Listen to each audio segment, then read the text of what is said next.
religious, Islamic element in the Yoruba ethnic group to use them to destabilize that mighty people who have built empires like Oyo and other places long before anything. But they are looking for some weak elements. Like Tunumbu is a weak element. People think he's powerful, but he's a weak element in the Yoruba war. These are the weak elements they want to use to be able to push the Islamic agenda. People have been telling you that Islamic agenda is a lie. No, it's true. I can tell you that I was born a Muslim. My people have been Muslim since the 7th century. I'm a Madinga. And we have been Muslim. There is nobody in my ethnic group who is Christian. All my people have been Muslim.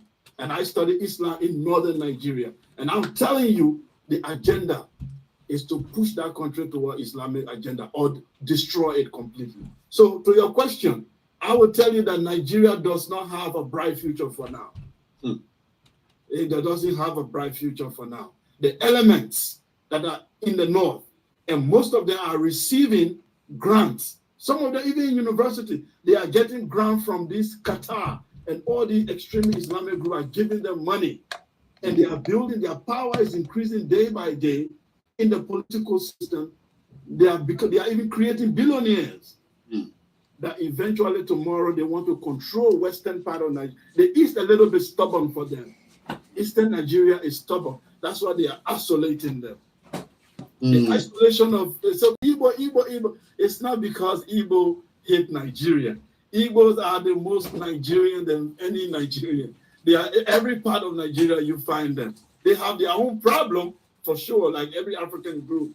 But the issue, they are not the problem. But they are acting a little bit stubborn to the Islamic agenda.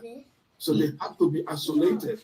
And to do that, you need one of the most powerful groups, which is the Yoruba group. If you don't use Yoruba, you can't succeed. And the Yoruba group is very educated. So what do? You look for the weak one among them, which is the Islamized ones, and play on their religious sentiment and destabilize the country. I can tell you, my friends, you need a revolution. Elements, religious, Islamic element in the Yoruba ethnic group to use them to destabilize that mighty people who have built empires like Oyo and other places long before anything. But they are looking for some weak elements. Like Tunumbu is a weak element. People think he's powerful, but he's a weak element in the Yoruba war. He's the weak element they want to use to be able to push the Islamic agenda. People have been telling you that Islamic agenda is a lie. No, it's true. I can tell you that I was born a Muslim. My people have been Muslim since the 7th century. I'm a Madinga. And we have been Muslim. There is nobody in my ethnic group who is Christian. All my people have been Muslim. And I studied Islam in northern Nigeria. And I'm telling you, the agenda is to push that country toward Islamic agenda or destroy it completely. So to your question, I will tell you that Nigeria does not have a bright future for now. It doesn't have a bright future for now. The elements that are in the north, and most of them are receiving grants. Some of them, even in university, they are getting grants from this Qatar, and all these extreme Islamic groups are giving them money. And they are building, their power is increasing day by day in the political system. They are even creating billionaires that eventually tomorrow they want to control western part of Nigeria. The East a little bit stubborn for them.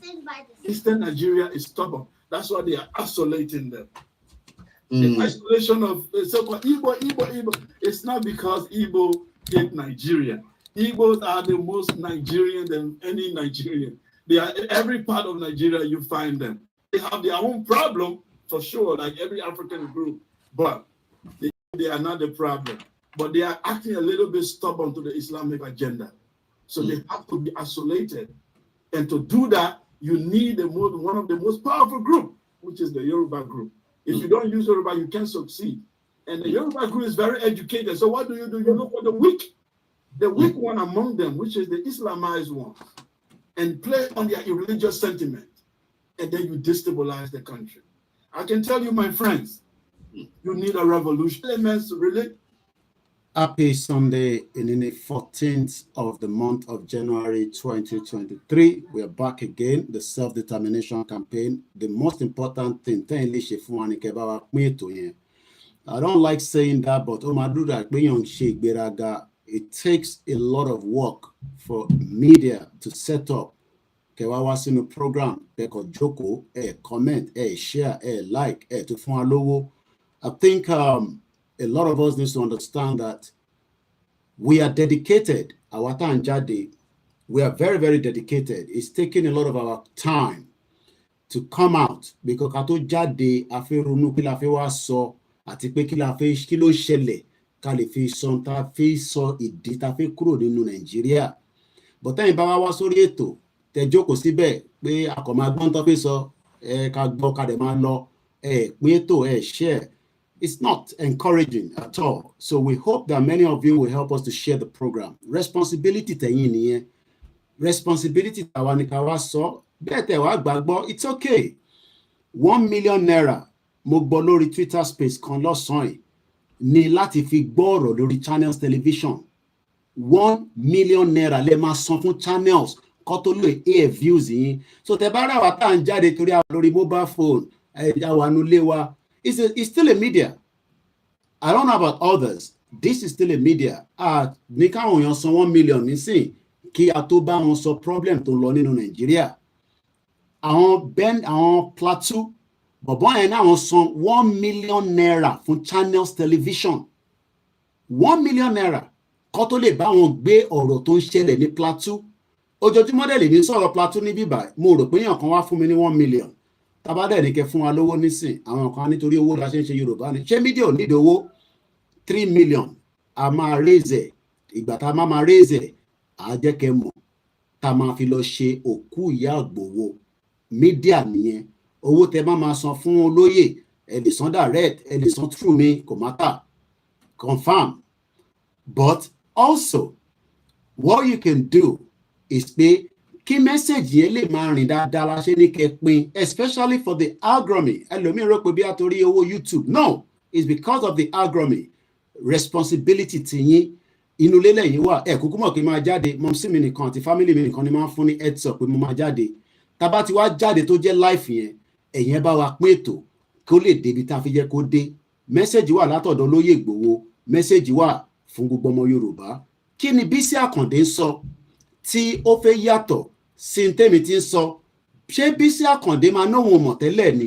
gbogbo ẹ̀ la máa fi ṣàlàyé nínú ètò ti ọ̀sán yìí àmọ́ àkọ́kọ́ lọ júbà Elédùmarè àjúbà ọba ògo tó jẹ́ kí a ṣe láǹfààní àti máa gbọ́hùn olóyè torí gbogbo bàtà bá ti ń gbọ́hùn olóyè tàdé ń gbọ́hùn ẹ̀ sí dáadáa ó máa ń fún wa ní encouragement nítorí pé òun gangan ni kọ́kọ́rọ́ Yorùbá nation ní wákàtí ni èmi ò rí Jésù rí mo ránà bí rí gbogbo wọn ni mo gbà fún tó o bá gbà fún olóyè èmi ò mọ tó tún fẹ́ gbà fún nítorí pé ní gbogbo ilẹ̀ Yorùbá pátá kò tí ì sẹ́nì kankan tó jáde tán bí olóyè Ìgbòho gẹ́gẹ́ bí akọni ọmọ Yorùbá tó sọ pé ìran òun tí wọ́n ń pa tí wọ́n ń ṣe léṣe tí gbogbo rẹ̀ ń lọ bó ṣe ń lọ yìí kí ló dé tí àwọn kan wá dákẹ́ kí ni Bísí Àkàndé ń sọ mo fi sọ̀rọ̀ lé lórí lọ́sàn-án yìí ẹ bá wa pín ètò yẹn Ọláyọmí Kóìkì lèmi jẹ́ tí gbogbo yín mọ̀ sí Koikimedia àìtí wọnú ètò preambles la ṣe ń ṣe lọ́wọ́lọ́wọ́ ẹja lọ báyìí. ọmọ Ìbàràpá lápapọ̀ ẹ̀jẹ̀ àdúpẹ́ lọ́wọ́ àti ọmọ Yorùbá lápapọ̀ tilẹ̀ tọ́kọ ẹ̀mí àbọ̀ ẹ̀bá nǹkan wọn Adéyẹmọ Chief Sunday Adéyẹmọ Ìgbòho orúkọ ńlá tí ń jámọ̀ láyà bí ara orúkọ tó ń dẹ́rù bó lórúkọ gan-an ọmọ Yorùbá ẹ má sùn ó torí pé wòrà a kò lè fojú kégbodò láyé títa ríro lẹ̀dá ń kọjá wúrà tó máa dán alànà kọjá dandan o ọ̀wọ́n irin ní má bẹ̀rẹ̀ wọ̀nà ẹ̀dá kan lè ṣì wá lọ́nà mọ́ ẹjẹ́ àtìmọ̀ṣọ́ kan ká lè débi re ẹjẹ́ àjọ gbárùkù ti Sunday Ìgbòho ṣá ọmọ Ìgbòho mọ̀rẹ́ nílùú Alágbàdo Òde ọmọ atagbẹ̀tẹ̀ wọnú omi ọmọ gègèlè ló sànyà ìsànyà òríran bàbá yín láàrin ìbí omi kò sì náà ń ká sí yín lẹ́nu ọmọ òkúta mẹ́ta òkè Ìgbòho ìkan ń ṣe yín ní dábàdàbọ̀ ìkan ní mọ́ rọra ìkan tó kù nígbà tí wọ́n mọ̀ Ìgbòho mọ̀rẹ́ kí ló dé Ìgbòho mọ̀rẹ́ sí ọmọ òpópó sanran ìgbàgede Ìgbòho sùn wọn láláìsí bẹ̀rẹ̀ wọn ní kó ní bẹ̀rẹ̀ ó máa kó bẹ̀rẹ̀ lọ ẹ̀sìn òní bímọ méjì ní Ìgbòho mọ̀rẹ́ bẹ́sìn bá bímọ méjì ní Ìgbòho áfíríkà àfikọ́ pọ́pọ́ sí amúkan yòókù bọ́ sànyà àtúmúyà rẹ̀ tí ò lọ́rọ̀ gbọ́ àfiṣẹ́rù wálé wàràmùjẹ́ ọmọ onílẹ̀ ọ̀la àwọn àjòjì tó ń ṣe ségesège tọ́láwọn oníbomi kó sí mu wọ́n láwọn oníbomi sànyà wẹsẹ̀ ìgbà lójú kò fi ń kọ́ gbogbo wọn náà sáré bomi kó sí mu wọ́n sì bomi sànyà wẹsẹ̀ ọmọ abẹ́rẹ́ mẹ́ta òde ayé ọ̀kan ṣẹ́ ọ̀kan tẹ̀ ọ̀kan tó kù ní gbogbo ayé tí rọ́ṣọ́ kiri gbogbo ọmọ Yorùbá Sunday Igboho onírẹ̀lẹ̀ láéláé torí àgbà lásán nìkan ń dá òkúta òṣègbè fún wọn o ìmọ̀ràn lásán ni ti balùwẹ̀ kò pọ́sibú kó dòdò láyé ń bí ó kún díẹ̀ kí tọ́ domi láéláé tọ́ nílé domi Sunday Igboho arógun má ti bí tó ń jà fẹ́tọ̀ Yorùbá ní tilẹ̀ tó kó. ẹjẹ́ àgbọ̀ lẹ́ẹ̀kan sí.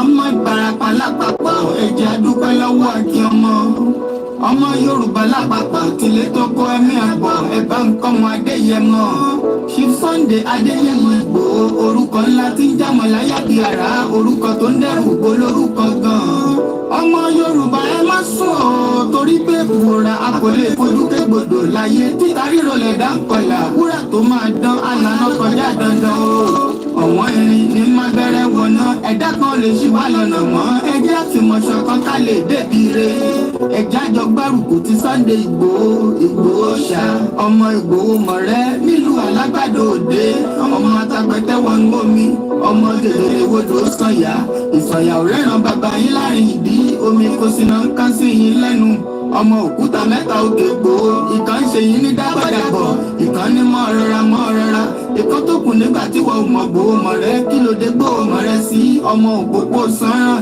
ìgbàgede Igboho sùn wọn láláìsí bẹ̀rẹ̀ wọn ní kó ní bẹ̀rẹ̀ ó máa gbó bẹ̀rẹ̀ lọ ẹ̀sìn òní bímọ méjì ní Igboho mọ̀rẹ́ bẹ́sìn bá bímọ méjì ní Igboho áfíkọ́ pọ́pọ́ sí amúkan yòókù bọ́ sànyà àtúmúyà rẹ̀ tí ò lọ́rọ̀ gbọ́ àfiṣẹ́rù wálé wàràmùjẹ́ ọmọ onílẹ̀ ọ̀la àwọn àjòjì tó ń ṣe ségesège tọ́láwọn oníbomi kó sí mu wọ́n láwọn oníbomi sànyà wẹsẹ̀ ìgbà lójú kò fi ń kọ́ gbogbo wọn náà sáré bomi kó sí mu wọ́n sì bomi sànyà wẹsẹ̀ ọmọ abẹ́rẹ́ mẹ́ta òde ayé ọ̀kan ṣẹ́ ọ̀kan tẹ̀ ọ̀kan tó kù ní gbogbo ayé tí rọ́ṣọ́ kiri gbogbo ọmọ Yorùbá Sunday Igboho onírẹ̀lẹ̀ láéláé torí àgbà lásán nìkan ń dá òkúta òṣègbè fún wọn o ìmọ̀ràn lásán ni ti balùwẹ̀ kò pọ́sibú kó dòdò láyé ń bí ó kún díẹ̀ kí tọ́ domi láéláé tọ́ nílé domi Sunday Igboho arógun má ti bí tó ń jà fẹ́tọ̀ Yorùbá ní tilẹ̀ tó kó.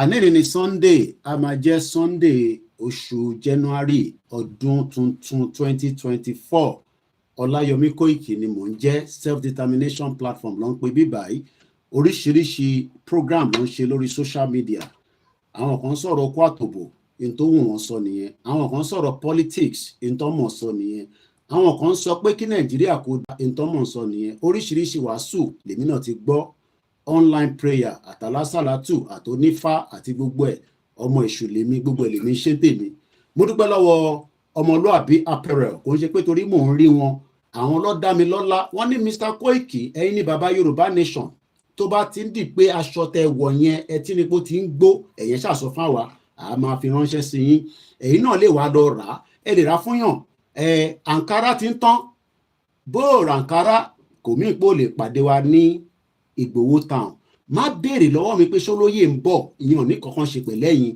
olóyè ò ní láti wà níbẹ̀ àwa gangan là ń ṣe nǹkan èmi náà ní láti wà níbẹ̀ àwa ti bẹ̀rẹ̀ meeting lọ́dọ̀ Koikimedia ẹ rí ìtàn pè ní Koikimedia ní next month mo ń náwó mo ti ń ná báyìí lójoojúmọ́ gbogbo táwọn ọmọ ẹ̀ máa ní pátá so that gbogbo àwa tá a lè lọlé kódà bí ẹyẹ bá sọ̀kalẹ̀ nílẹ̀ ilẹ̀ báyìí kámẹ́rà gbọ́dọ̀ píkẹ̀ gbogbo tí àwọn ọmọ máa ṣe níjọ́ yẹn àwa ti bẹ̀rẹ̀ ọlọ́run bá ń dúró ti àwọn ọmọ Koikimedia tó bá wá fẹ́ mọ̀ nípa aṣọ ọmọlúàbí apparel tó bá lọ sórí wẹ́bsáìtì wọn wàá lọ rí n tó ń pè ní ọmọlúàbí apparel gbogbo nǹkan ló ń tà wọ́n ń ta fìlà wọ́n ń ta aṣọ eléyìí tí mo wọ̀ nísìnyí ló ń pè ní ifá ṣorí pé ó dúró dáadáa tẹ bá dẹ̀ láìkẹ̀ ẹ máa fi sínú mẹ́sẹ̀ kò wọ́n jù ó ní àwọn ọmọ wa tó ń wọ ṣẹlẹ̀ tẹ wá lé àwọn ọmọ tí wọ́n ní send owó sí yín ẹ jẹ́ ká tètè sọ pé a fẹ́ Yorùbá nation àwọn ọmọ tá à ń bí sílùú yìí wọn ò ní fowó ránṣẹ́ sáwọn cousins wọn nílé á dìjà ni torí pé as far as the concern wọ́n expect pé government ló yẹ kó ṣe yẹn àwa làwa mọ̀ pé government ò sí ní Nigeria is dead mo rí tó ń raise owó fáwọn tí wọ́n kidnap ìjọ la fi máa ṣe gbogbo yẹn dà a ṣe ń preambles ní mò ń tí wọnú ètò rárá. Ẹ pín ètò yìí, ẹ jẹ́ kó rìn dáadáa nítorí pé mẹ́sẹ̀gì pọ̀ rẹpẹtẹ, but ní bẹ̀rẹ̀ ètò yìí kí èmi náà má kíra mi, màá tún dìde díẹ̀, mo ṣe ń padà bọ̀, mo ì tí ì dé. Pín ètò yẹn, Koikimedia, a tún gbóná díẹ̀ nírọ̀lẹ́, mo ń padà bọ̀. Koikimedia, we're bringing the world closer to your doorstep.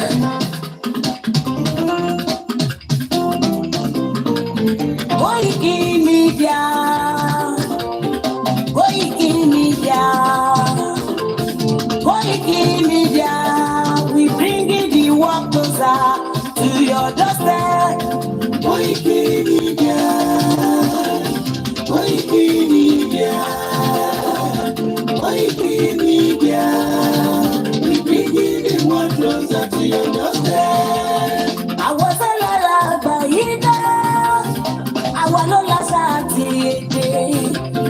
Ìgbéde lárugẹ nílẹ̀ Oòduà o, àwa gangan ni bàbá. Koikimedia, Koikimedia, Koikimedia, we bringing the world closer to your doorstep. They never sabi wetin we carry for am, but e dey move closer before dem go sabi. I said they never know wetin we carry for body, but e dey move closer before dem go sabi. Ọ̀gbìn lọ lọ́jà ẹyẹ, ìhun ló ló lajú. Ẹyẹ tó torí kodò bí àdó, ọ̀pọ̀ ìjìnlẹ̀ dùn. Ká ṣiṣẹ́ fún ilẹ̀ bàbá wa, ká ṣiṣẹ́ fún ìlú bàbá wa. Ká jùmọ̀ sowọ́pọ̀ ká lè gbójú àga. Òdúdú ọkọ̀ bá lè gbé wá. Ọmọ Odùduwà ṣe kiri. Ẹ dìde fún ẹ̀tọ́ adúláwọ̀. Ká lè jọ jùmọ̀ gbé. Ilẹ̀ ìlérí, àwa lè gba ògo ilẹ̀ wa. Ká ṣiṣẹ́ ká lè jọ gbàdé. Ká lè gbàdé adé adúláwọ̀. Àwa ni ìmọ̀lẹ̀ tí yóò tàn káàkiri. Ìyàbọ̀ Odùduwà ni wá. Koikimedia, àwa là ń gbé tó lárugẹ. Ètò tó gbójú owó tí wàá mọ̀ ní. Kásá. Ẹgbẹ́ kúlú ọjà wà láyé tó bá yín jẹ. Ètò tó gbójú owó tí wàá mọ̀ ní. À ń gbé tó lárugẹ, à ń gbàsà lárugẹ. Ètò tó gbójú owó tí wàá mọ̀ ní. Transport, ẹ máa rí gan. Ètò tó gbójú owó tí wàá mọ̀ ní. Ọmọ Ìjẹ̀bú alárẹ̀mí ló ní kí n máa gé tata. Koikimedia, ọlágbájúmọ̀ mi. Máa bá ṣẹ́ ẹ lọ. Ọmọ Yorùbá nìyẹn, ọmọ Yorùbá tata. Àwọn gbádùn rẹ̀, ọmọ Ìjẹ̀bú alárẹ̀mí. Ṣé ìlọ máa fi dípọ̀ ọ̀tẹ̀ mọ́ rẹ̀ o? Ẹ̀yin lọmọ nínú máa ń dé máa dé. Ẹ̀yin lọmọ nínú máa wọ̀ o. Igbó máa wọ̀ gbàjèjì ò dọ́dọ̀ wọ. Àjèjì tó bá wọ̀ bẹ́ẹ̀ á gbẹ̀gbẹ̀ náà gbọ́ra. Ẹ̀yin lọmọ náwó òyìnbó tó dé. Ìgbà tó yìnbó dé o, owó náà dẹ́ tún pọ̀ sí o. Koikimedia. Àwọn tí wọ́n náwó kóyìnbó tó dé, a tún máa náwó náà ni. A máa ná ni kóyìnbó tó dé. Koikimedia, àwọn ní bàbá. Koikimedia, àwọn ní bàbá. Àdáńkọ́ ò ń ṣe tẹnu. Àtúnpèrè gidi. Koikimedia, Àwọn ní bàbá. Àwa là ń gbé tò lárugẹ jẹ́ ká jọgbọ́ o.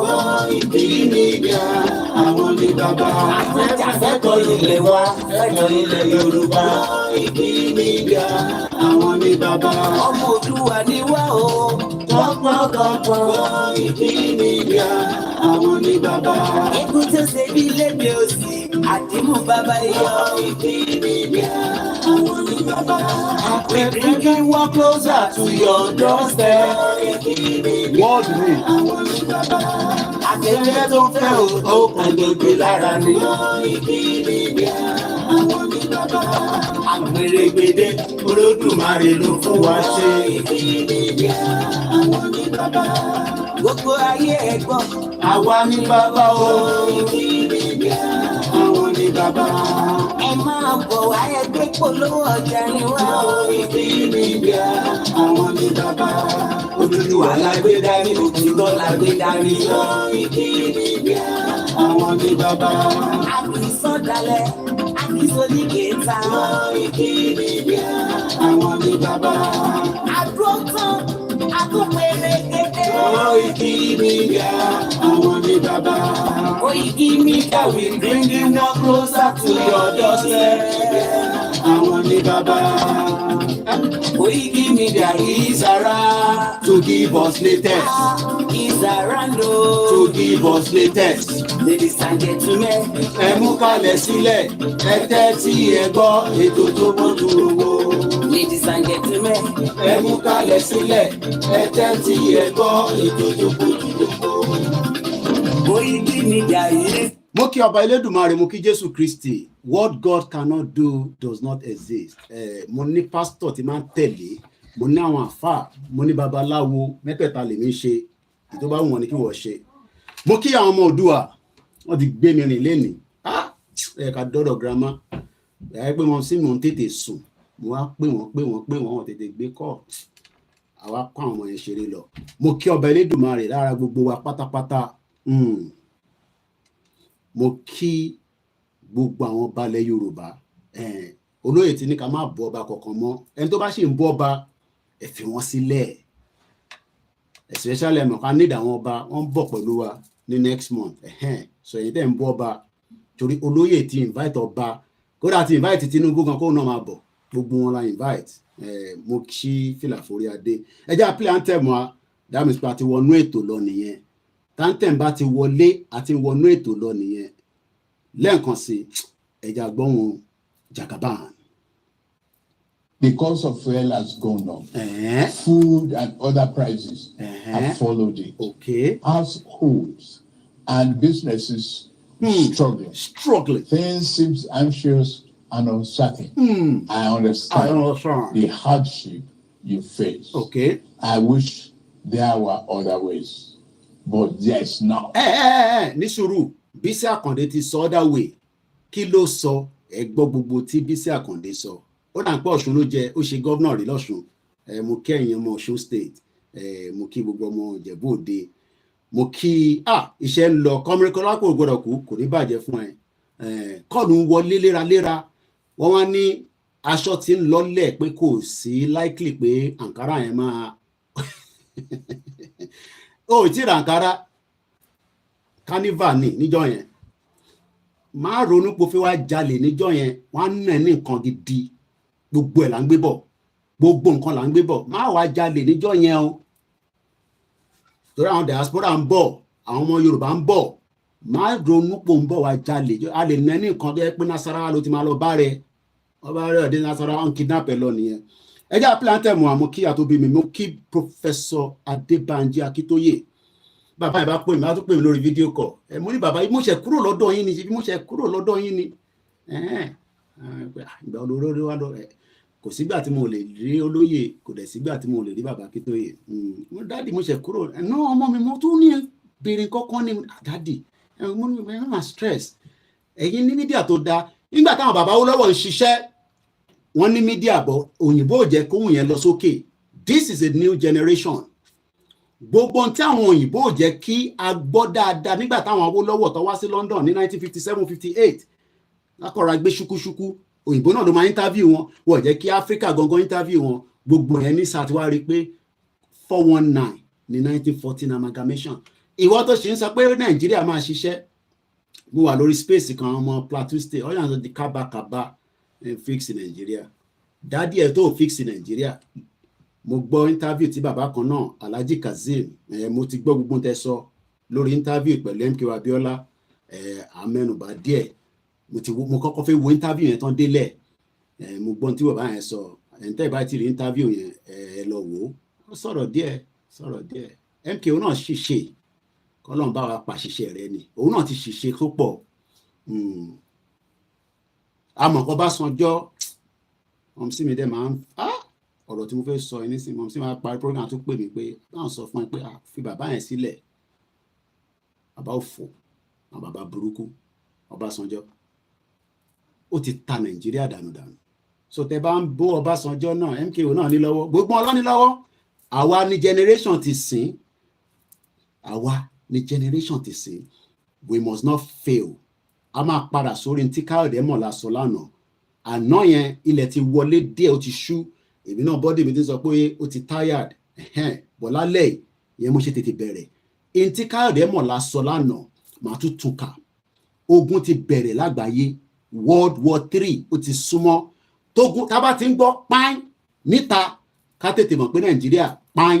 Máa wá sọ pé àwọn ọmọ Ìgbò tó fẹ́ fọ́ Nàìjíríà tó bá wọn kọ́ forí Tinubu fàgbọ́n problem tí wọ́n nìyẹn. As far as we are concerned, tí Ìgbò bá lè push ẹ̀, tí Biafra bá lè push ẹ̀, ọmọ Yorùbá kan gbọ́dọ̀ jáde kẹ́ wá sọ fún wa pé Yorùbá kan lọ ronú. Mo ń sọ fún yín nísìn, èpè máa sọ fún wọn, èpè ńláńlá ni màá gbé ṣe yín, ẹ fà wọn Biafra sílẹ̀. Tẹ́ ẹ̀ bá ti wá diplomacy sí anything in this world, ogun ló máa gbẹ̀yìn ẹ̀. Diplomacy ṣì ń lọ lọ́wọ́. Ẹ bá Biafra sọ̀rọ̀, ẹ fi Nnamdi Kanu sílẹ̀, ẹ jẹ́ kó jáde kúrò ní Nàìjíríà, kó máa lọ pariwo ẹ̀ níta. Kódà àwọn ọmọ Ìgbò, mo rí pépà The Nation, àwọn èèyàn ara máa ń ta wọ́n gan. Wọ́n mọ̀ pé àwọn Yorùbá ní action. Wọ́n ní gbogbo gan ti gbowó, wọ́n ti lọ jókòó sí Germany, àwọn máa lè. Ìyẹn làwọn Yorùbá ṣe máa ń sọ pé Koiki wọ́n ló ń pa àwọn Ìgbò yìí lé, wọ́n àwọn náà ṣe pọ́n lé, but èmi mọ̀ yẹn. But ìjà ta fẹ́ jà nísìn, àjọ fẹ́ jà ni. Because a lè dájà, a lè dájà àfi tá bá ń parọ́ fúnra wa. Gbóhùn sókè, mò ń pọ̀. Ẹ jẹ́ kọ́kọ́ tún wọ́n fẹ́ gbóhùn ilé náà. Olóyè ó yá bá ń gbé sókè. Kí lẹ sọ? Olóyè kí lẹ sọ? Ó yá kí lẹ sọ? Ọlọ́run ni mo sọ bẹ́ẹ̀ fún yín o. Pé gbogbo nǹkan tó lọ fún bàbá mi láyé kò fún bàbá mi ò tí ì yọ̀ǹda mẹ́sàn-án fún mi ń bẹ̀. Ó kò ní ju bàbá mi lọ. Wọ́n kò síjọ́ kan tílẹ̀ ṣú tẹ̀ ní dárúkọ Ìgbòho. Olóyè mò ń dáná fáwọn ọmọ yẹn láàárọ̀. Ẹ̀wọ̀n pé ìyàwó mi tó bá ti ṣàìsùn tó ṣe gbogbo ẹ̀. Àwa náà dúró. Bí ìyá mi ṣe ń ṣàìsùn àdúrà tó ń wo program, bẹ́ẹ̀ lèmi náà ń ṣàìsùn. Bẹ́ẹ̀ làwọn ìyá kọ̀ọ̀kan náà ń ṣàìsùn. Ìjẹta nísìn Prophet John Ogundele lọ jí mi ní 5. Mo ti sùn lọ. Wọ́n náà mọ̀ pé mo ti sùn. But àwọn gbọ́dọ̀ bí èmi ṣe sọ fáwọn pé káwọn ṣàdúrà fún mi làwọn pè mí yẹn. Èmi náà dẹ̀ gbé kọ́ọ̀lì yẹn. Máa sùn taratara because a lot of things is happening. Irú ọkùnrin fọbìnrin sílẹ̀ kó máa sùn. Ọkùnrin tó bá jẹ́ baálé ilé ò gbọ́dọ̀ fi gbogbo ara sùn mọ́ between now and jíjọ́ tí Nàìjíríà bá pín kò bá jẹ́ in the next 5 years. Ẹ má fi taratara sùn. Èmi tí wẹ́rẹ́ bá dún ní fóònù mi báyìí especially ó ní àwọn fóònù kan tó yẹ pé special phone ti gbowó. So àwọn kan dẹ̀ ló ní nọ́mbà yẹn gbogbo ìkọlẹ̀ ẹni lọ́wọ́. Kò ṣe gbogbo nọ́mbà làwọn fi sí public. Ṣé gbogbo nọ́mbà ni Joe Biden fi síta ni?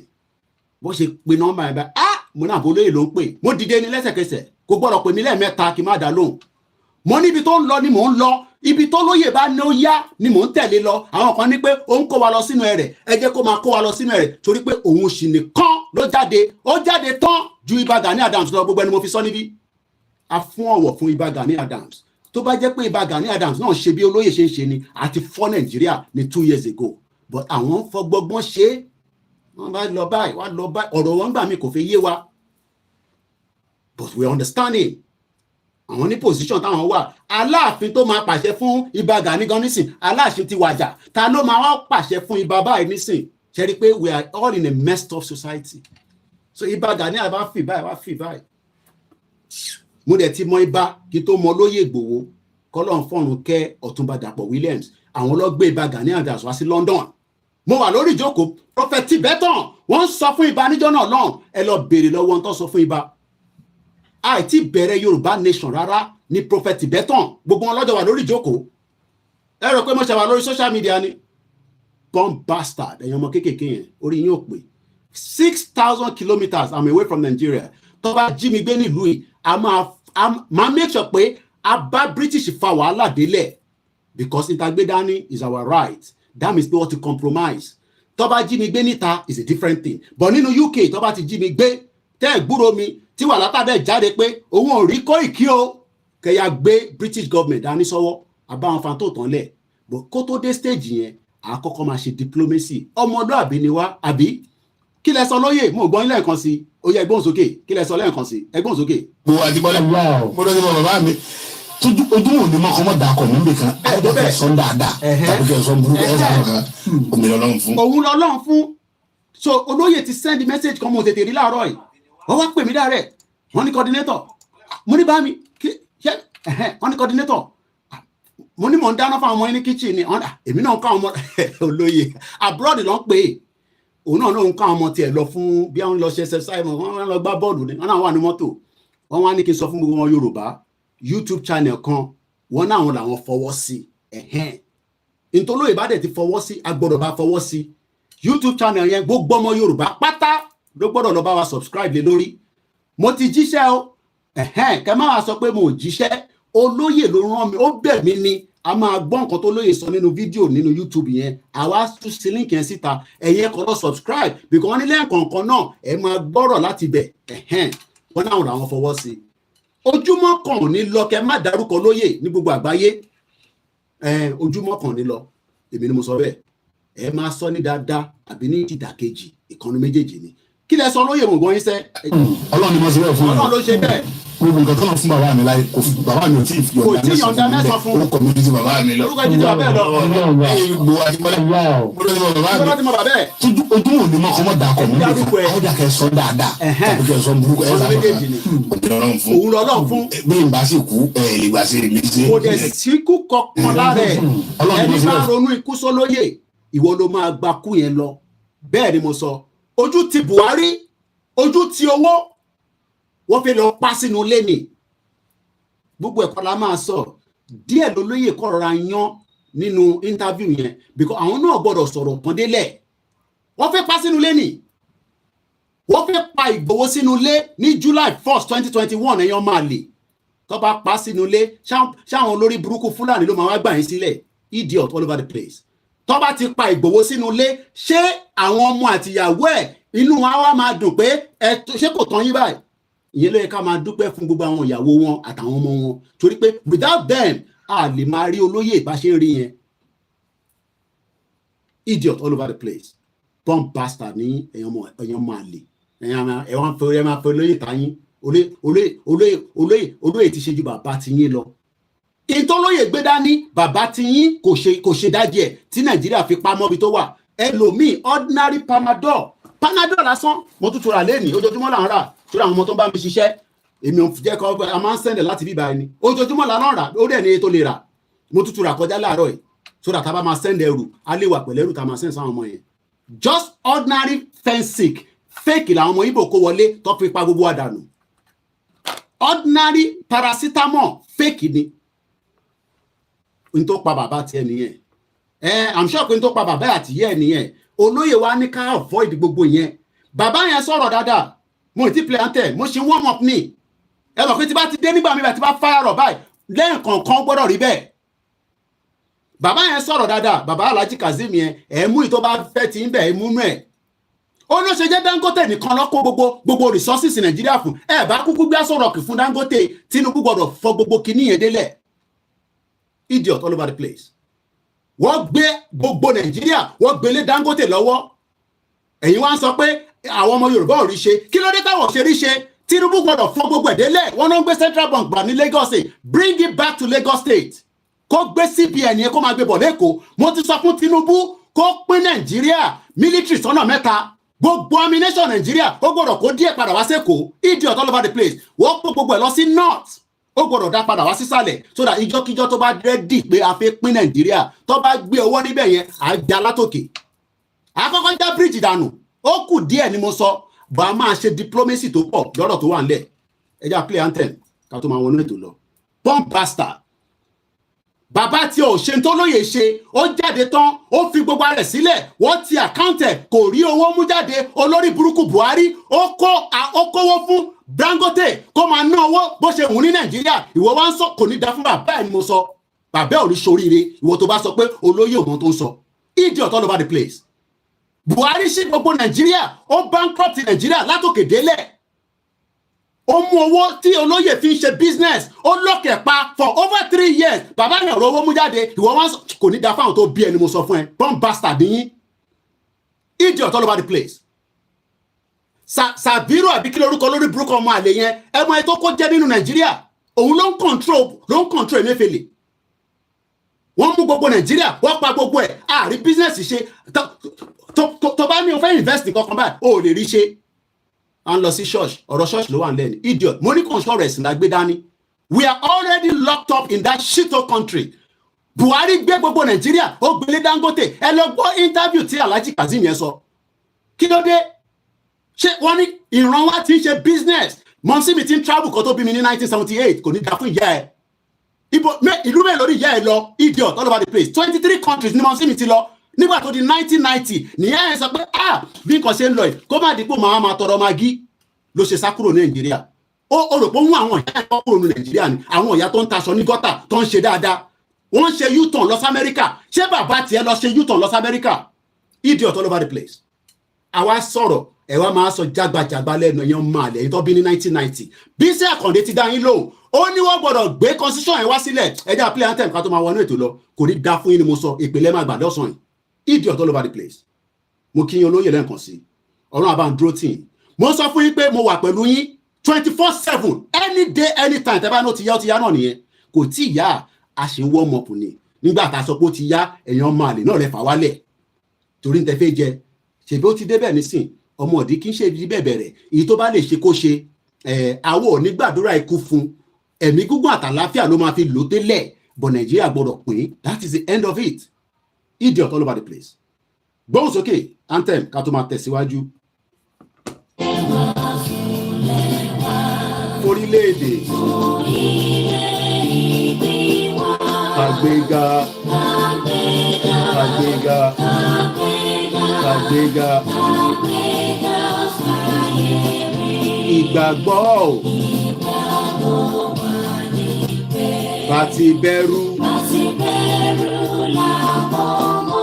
ẹ jẹ́ ká ṣiṣẹ́ o ká ṣiṣẹ́ ká ṣiṣẹ́ ìṣọ̀kan tó mìíràn ní kẹjẹ́ ká máa lépa tẹ̀síwájú fọ̀pọ̀ ire àtòhun tó dára ọmọ Olúwa dìde bọ́ sí ipò ẹ̀tọ́ rẹ ìwọ ni ìmọ́lẹ̀ ògo adúláwọ̀ àwa ni ìmọ́lẹ̀ ògo adúláwọ̀.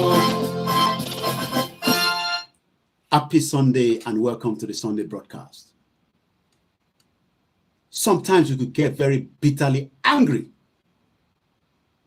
Ṣé mọ̀ pé àwọn small boys ní Buhari kọ́ open ní CBN fún tó ń jẹ owó burúkú àwọn ilé láwa jẹ àwọn 3 million àwọn tó ń fi wọ́n fi dollar wọ́n fi pounds wọ́n fi ń fọ̀ dé àwọn obìnrin ẹ má bínú ẹ̀yin ìyá wa I don't like using those kind of statements. Wọ́n náwó bó ṣe wù wọ́n wọ́n ń ṣayé bó ṣe wù wọ́n wọ́n sọ̀rọ̀ àwọn di ọba tán lé wa lórí àwa wá ń ṣerú níta ẹ wá ní ká wá fi sílẹ̀ bẹ́ẹ̀ èèyàn kan wá ní mo kà níbi kan èèyàn kan ní Ṣèyí Tinubu náà bá wa jẹ gọ́vnà kàkà kó jẹ gọ́vnà àyà destroy gbogbo ẹ̀ pátápátá torí Ọlọ́run ní jẹ́ kó jẹ gọ́vnà mẹ́rin lórí àyà gbogbo gbàràgbàrà tá a gbà fún Tinubu yẹn tó fi di jagaba yẹn nírí yẹn mọ́ òun ni last lap kò tún ní sí jagaba kankan mọ́ wàá lọ ṣiṣẹ́ tó bá fẹ́ di olówó nílẹ̀ tá a bá sọ pé ilẹ̀ Yorùbá there will be rules and regulations for every single person tí bá commit crime nílùú ọ gbọ́dọ̀ gbé mi. Nigeria everybody wá di ó di dawn ládùúgbò ẹ̀ àwọn threatening ara wa kò sí rules and regulations kò sófin tó lè mú olówó ní Nigeria níbi tí ilẹ̀ ṣúdẹ̀ yìí gbogbo àwọn FFK ṣùgbọ́n ní case wọ́n dá wọn lóhùn gbogbo wọn ní case kankan wọn náà EFCC wà 13 governors wọn wá Fáyọ̀ṣe bọ́lá ti fẹ́ Fáyọ̀ṣe wà lẹ́kọ̀ọ́ kò kúrò lẹ́kọ̀ọ́ ó mọ̀ pé wọ́n lè ṣe nothing fóun gbà tó sí rules and regulations it's all about the constitution ìlú tí constitution ọba ti ṣiṣẹ́ that is a shit hole country. Ẹ jẹ́ àkọ́kọ́ gbọ́ olóyè nípa YouTube channel tó sọ because wọ́n dìdí pè mí ní olóyè òde gbọ́dọ̀ pè mí kó tún sọ mi pé kí n máa wá ṣàlàyé ẹ̀ dáadáa no olóyè ní YouTube channel kan pé àwọn làwọn wà behind ẹ̀ pé kí gbogbo wa lọ bá wọn subscribe síbẹ̀ message yẹn nìyẹn so ẹ ká kọ́ bẹ́ẹ̀ ká gbọ́n tó lóye sọ lórí YouTube channel yẹn 5 minutes náà ni wọ́n kí orílẹ̀ wọ́n kálejò gbogbo ẹ̀tẹ̀ ti bínú wọ́n ní kẹ́ má bínú mọ́ ọ̀rọ̀ tó wà sílẹ̀ yìí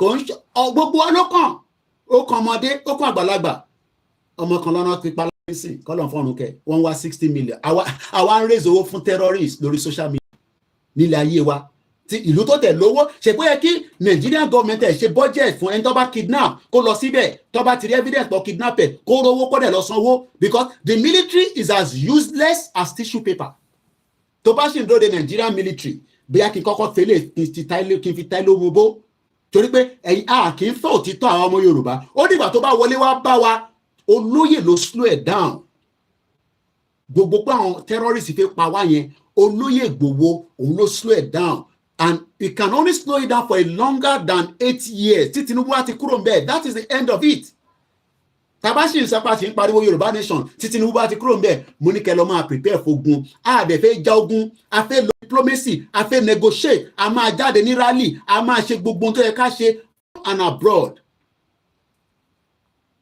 endo the Nigerian military ní military mọ́ ọlọ́mọ ẹ̀kọ́ tẹ̀ lọ ṣe kú gan sẹ̀ bí nǹkan ta ti gbogbo ta kàn ń gbọ́ tán lọ́tún lọ́sìn ká mú yẹn sẹ́gbẹ́ kan ní military mọ́ the Nigerian military is already compromised kí ló dé tí YouTube mi kúrò lórí TV so ẹ jẹ́ ká gbọ́n tí T.Y. Danjuma tó rán wa létí tó ní kí n máa sọ fún yín pé ìtòhun sọ kò mà tí ẹ̀ǹdì ẹ̀ sunkún fa bọ̀bọ̀ kan wá sọ̀rọ̀ lórí Twitter space Sister Bukky náà wà níbẹ̀ Yorùbá Nation Now àti some other people ó ní wá dẹ̀ la obìnrin tó lóyún kábèsì lédò animalistic làwọn people yẹn ó ní wá dẹ̀ la ẹni tó lóyún wọ́n dẹ̀ lakùn ẹ̀ alive wọ́n dẹ̀ yọ ọmọ inú ẹ̀ ẹ mọ̀rú pain tẹ́ni ẹ wá náà ń ṣàdúrà fún Nàìjíríà bomb bastard ìwọ ń ṣàdúrà fún Nàìjíríà ọmọ tó ń dánwò àwọn olórí burúkú yẹn olóyè ló stop wọn nílẹ̀ Yorùbá olóyè Ìgbòho orúkọ ẹ̀ lásán pé orúkọ yẹn lásán òun ló slow wọn down ìtọ́fẹ́ ṣe fún wa jàǹbá burúkú ni tèbí Délé Aláké sọ ó ní àwọn olówó àwọn èèyàn ńláńláńlá mo kíyàwó mi ti rí lógo ẹ má wọrí ẹ má bèrè pé wò nú wọn ẹ̀yẹ má wọrí gbogbo àwọn màmá yẹn náà ìyàwó mi ni gbogbo wọn so wọ́pọ̀ so tẹ bá ń wá bí tẹ ti fẹ́ rí lè rí èmi nìkan mo mọ kóòtù tó fi wọlé ó dẹ̀ lè jẹ́ kó ń gbọ́ mi ní orí fóònù mi ó dẹ̀ lè jẹ́ pé wọ́n á jù wọn bí báyìí nísìn wá journalist ọlọ́run bá wà pẹ̀lú wọn. So kí ni mo fẹ́ fààyàn bẹ́ẹ̀ ni pé àwa tá a ṣe ń dúró pé it is not going to ẹ̀rọ káwọn olóyìnbó it is not going to happen in Jesus name àwèrè àwọn èèyàn ń pe Jésù lójoojúmọ́ wọ́n ní more than enough Christians were killed during Buhari's regime olórí burúkú Buhari dead dead or alive ẹ jẹ́ àmọ̀ bí ó wà láyé bí ó ti kú bọ́jà gbọ́n títí wáyé dájú máa sọ mọ́ bọ̀. In this state is under assault. There's an attempt at ethnic cleansing in this state. It was in all the riverine of Nigeria. Pé kí ni? Kí ló sọ? We must resist. We must resist it. We must stop it. We must stop it. Every one of us must rise up. The armed forces are not neutral. They collude. They collude. Wọ́n ti gbàbọ̀dé. They collude. Wọ́n ti gbàbọ̀dé ó tún sọ lẹ́ẹ̀mẹ́ta. They collude. Wọ́n ti gbàbọ̀dé. With the armed bandits. Pẹ̀lú àwọn Boko Haram àti ISIS. They kill people. Wọ́n ń pa Nigerians. Wọ́n ń pa Yorùbá. Wọ́n ń pa Hausa. They facilitate their movement. Àwọn ló ń pò wọ́n mọ́lẹ̀. Wọ́n pò wọ́n mọ́lẹ̀. Ó mà ṣe o. If you are depending tó bá ń dúró de armed forces Nigeria to stop the killing, láti stop ẹ̀ you will all die. gbogbo ìpátá lẹ̀ máa kú Ọlọ́run níjà wa kú bò kí la máa wá ṣe sí ṣàkó máa wá dákẹ́ ẹ jẹ́ àtúbọ̀ lẹ́ẹ̀kan sí. It's under assault. It's under assault. There's an attempt Ethnic cleansing. Ó dà pé ẹ̀mọ́ tó ń pè ní ethnic cleansing. I don't think Yoruba people knows ohun tó ń pè ní ethnic cleansing. Ọlọ́run jẹ́ kí ìran Yorùbá ṣì wà. Ọlọ́run ní jẹ́ kí ìran wa wà tá a bá jókòó tá a ṣe nǹkan kan. We must do whatever it takes. Even tó bá jẹ́ pariwo tá a bá ń pa lásán náà níjẹ́ bẹ́ẹ̀ tí ní ariwo náà ni mò ń pa ní London. Mo sọ fún yín pé èyí lẹ́rìn pariwo ni. Bí ṣe ń go live, àwọn tá à ń bá sọ̀rọ̀ ó ń kàn wọ́n lára gidi afẹ́fẹ́ ni. So even if it's just this alone la bá ṣì ní ìbọn tá a fẹ́ fi jà everything but èmi sọ pé gbogbo tá a máa fi jà inú Nàìjíríà ló wà. Ara àjà lẹ́yìn dẹ̀ wà. Ara àjà náà ni Tinubu. But wọ́n mọ̀ pé Tinubu tó wà níbẹ̀ pẹ̀lú pressure táwa ń fún but àìtí fún ní pressure kankan àìtí kólù jáde ká kólù jáde kí málà kan wá sọ fún wa pé kí ló dé tàn kólù jáde àbí kí Tinubu fún wa rẹ̀ kó Kwame jáde kó wá mọ̀ bí ọmọ Yorùbá ò ní right ṣé Tinubu máa sọ fún mi pé ní right ṣé wọn gbé ní London ṣé illiterate ni kò gbé labroad rí ṣèbọn náà bá MKO ṣe ṣèbí Alhaji Kazeem sọ pé Tinubu àti MKO wọ́n jọ wà nù yàrá kan níjọ́ kan tó wà nù bedroom tóun fẹ́ wọlé tán ní òun lè wọlé tán ní pé kí ló dé MKO ní kí ó mọ bàbá yẹn máa bọ̀ bàbá yẹn sọ oríṣiríṣi ọ̀rọ̀ ẹ lọ wo interview yẹn. So when we are here sitting down, the voice of the masses ló ń sọ̀rọ̀ lọ́wọ́lọ́wọ́. We are not here committing violence. We are here committing what is important to the indigenous people that the British government, British Empire, British ruler of the time destroyed, took our identity, took our culture, and then say we are Nigerians. Wọ́n máa bá wa ṣe business as Yoruba people lọ́jọ́ iwájú ni kò sí nǹkan tó ń jẹ́ Nàìjíríà. It will stop, but it will not stop if we all be quiet. Kàwáni àti débi tá à ń lọ ká lọ jókòó. No, we are not yet there yet, but we are pushing. As long as tá a bá ti dákẹ́, àwọn kì í ṣàwọn ti jọ́sí àwọn àgbàlá gbẹ̀gìrì politics tó ń ṣe. Bàbá yẹn náà sọ bàbá Alhaji Kazeem yẹn àmàlà ti gbẹ̀gìrì politics gbogbo wọn dà lẹ́nìí. Adedibuda kọ́nà fọ́nùkẹ́ Pẹ̀kẹ̀lẹ̀ mess Ajimobida the latest one kọ́nà fọ́nùkẹ́ gbogbo wọn lè ní a máa sọ when tó bá ti kú you don't have to talk about them anyhow. Rotimi Akeredolu sometimes tí bá tún wo picture mi àti ẹ̀ pé èmi náà láǹfààní láti rí tí bá fẹ́ jẹun lára Ondo state tí mo ń ṣọmọ Ondo I had all the opportunity ní 2018 I believe 2018 la lọ ṣe event yẹn kódà ọdún yìí mo máa tẹ̀lé wọn lọ sí Ondo Auto Rally Park yẹn láti pẹ̀gbọ́n mi yẹn. I was privileged. Èmi àti Akeredolu bá yẹ jókòó no security bá ṣe wà ní. Tí wọ́n sọ̀rọ̀. Èmi náà lè máa kùn sí létí gọ́vnà. Èmi náà fi wọlé sí lára kájọ máa ṣe mídíà. Èmi á dẹ̀ ṣe tèmi débi pé ẹ lọ́wọ́ Jamiu Sanwó-Olú. Ẹ rò pé òun bá wọn. Jamiu Sanwó-Olú wà lẹ́kọ̀ọ́ náà. Èèyàn ti Koikimedia ní pàdé mi sí ní. Ó wà ní Lagos State tó ń gbádùn ayé ẹ̀ nísìn. Ẹ rò pé Jamiu Sanwó-Olú máa dàbí àwọn mídíà Nàìjíríà ní. No! Abroad lòun ti ń bọ̀. What the funny position there? So anybody bá ń bọ̀ láti anywhere in the world ó máa lọ fẹ́ àyà gbé wọn wá sí ni. So respect yẹn wá òun náà ti fún ìgbọ̀n ó dẹ̀ tún fine boy looking sexy gbogbo obìnrin ló máa wá dé kó báyìí nísìn. London ló ń gbé náà àjọ ń káàkiri nínú mídíà ni. Ó wà lẹ́kọ̀ọ́ nísìn tó ń jayé tó ń fa tó ń ṣe fàájì ìjọta pàdé was Lagos State Union tó ṣe ní London. A lè kíra dáadáa. So tèmi náà bá jẹ́ pé mo fẹ́ wà ní that same level. Ẹ̀yin kọ́ lẹ́sẹ̀ máa sọ fún wa àti wà ní level yẹn ti pẹ́. But mo criticize wọn náà ni pé olórí burúkú Buhari mo sọ fún wọn kú Dàpọ̀ Williams ní lọ́nà náà mo ní tí Buhari sọ fún wa kọ́ ló ń ṣẹlẹ̀ náà wọ́n ní kí n ṣe sùúrù ànígbà. Ibi táwa ti bẹ̀rẹ̀ ta ti ń gbà sí fún Buhari nìyẹn. Dọ́là ìyàwó mi sì máa fi ń kọrin nínú ilé a ní ṣé bàbá máa ní mo fi gbọ́rin yẹn nínú ilé ìmọ̀ kò ṣe pọ́ fún mi lówó náà. Àwákọ̀ ń bá wọn ṣe mídíà pé Buhari máa débẹ̀ ayé gbogbo wa máa dá ó máa stop gbogbo tó yẹ kó àṣẹ olórí burúkú ni àṣẹ bomb bastard ni. Olòṣì ó ṣí vote Nàìjíríà ó kó gbogbo owó ó kó fáwọn kan dání ó tún wá ṣí ẹmọ even if tó bá tẹ̀ jẹ́ kó wá protect wa. So Buhari did two things for us. Ó gbowó kúrò lọ́wọ́ wa. I don't think some of you understand what Buhari has done. Ó gbowó kúrò lọ́wọ́ wa. Ó wá kó terrorist síta. Àwa jókòó àwa ń wò pé mo á pẹ́ ń kó Dàpọ̀ níjọ́ kan. Mo ní olórí burúkú wọ́n ní kí n máa sọ bẹ́ẹ̀ o. Mo ní olórí burúkú ní Buhari. As far back as 2015 làwa ti gbàsí fún Buhari làwọn bẹ̀rẹ̀ sí bẹ̀ mí pé so wọ́n dẹ̀ ti rí àwọn utterances mi nígbà yẹn lórí social media so wọ́n ti lock mi lẹ́sẹ̀kẹsẹ̀ pé eléyìí wọ́n ti hysteric 2015 ní APC ti hysteric mi tẹ́ bá mọ Àbíkẹ́ Dábírí ẹ lọ bèrè lọ́wọ́ ẹ̀ kò ní rí mi lẹ́ẹ̀mejì kó má mọ̀ pé Kóìkì ló dúró yìí 2015 Buhari ọ̀dẹ̀ ni wọ London kọ́ máa sọ fún ọkọ̀ Dàpọ̀ Williams pẹ̀lú ẹ̀gbọ́n ẹ̀kọ́ like mi ni kọ́lọ́n bá ń fọ̀rún kẹ́ a tún máa pè mí ní lẹ́yìn pé Kóìkì Buhari máa dé kí gbogbo yín tó mọ̀ pé Buhari máa wọ London láti máa ń gbọ́ bó máa dé bòbí táwọn lọ́kọ́ nìyẹn.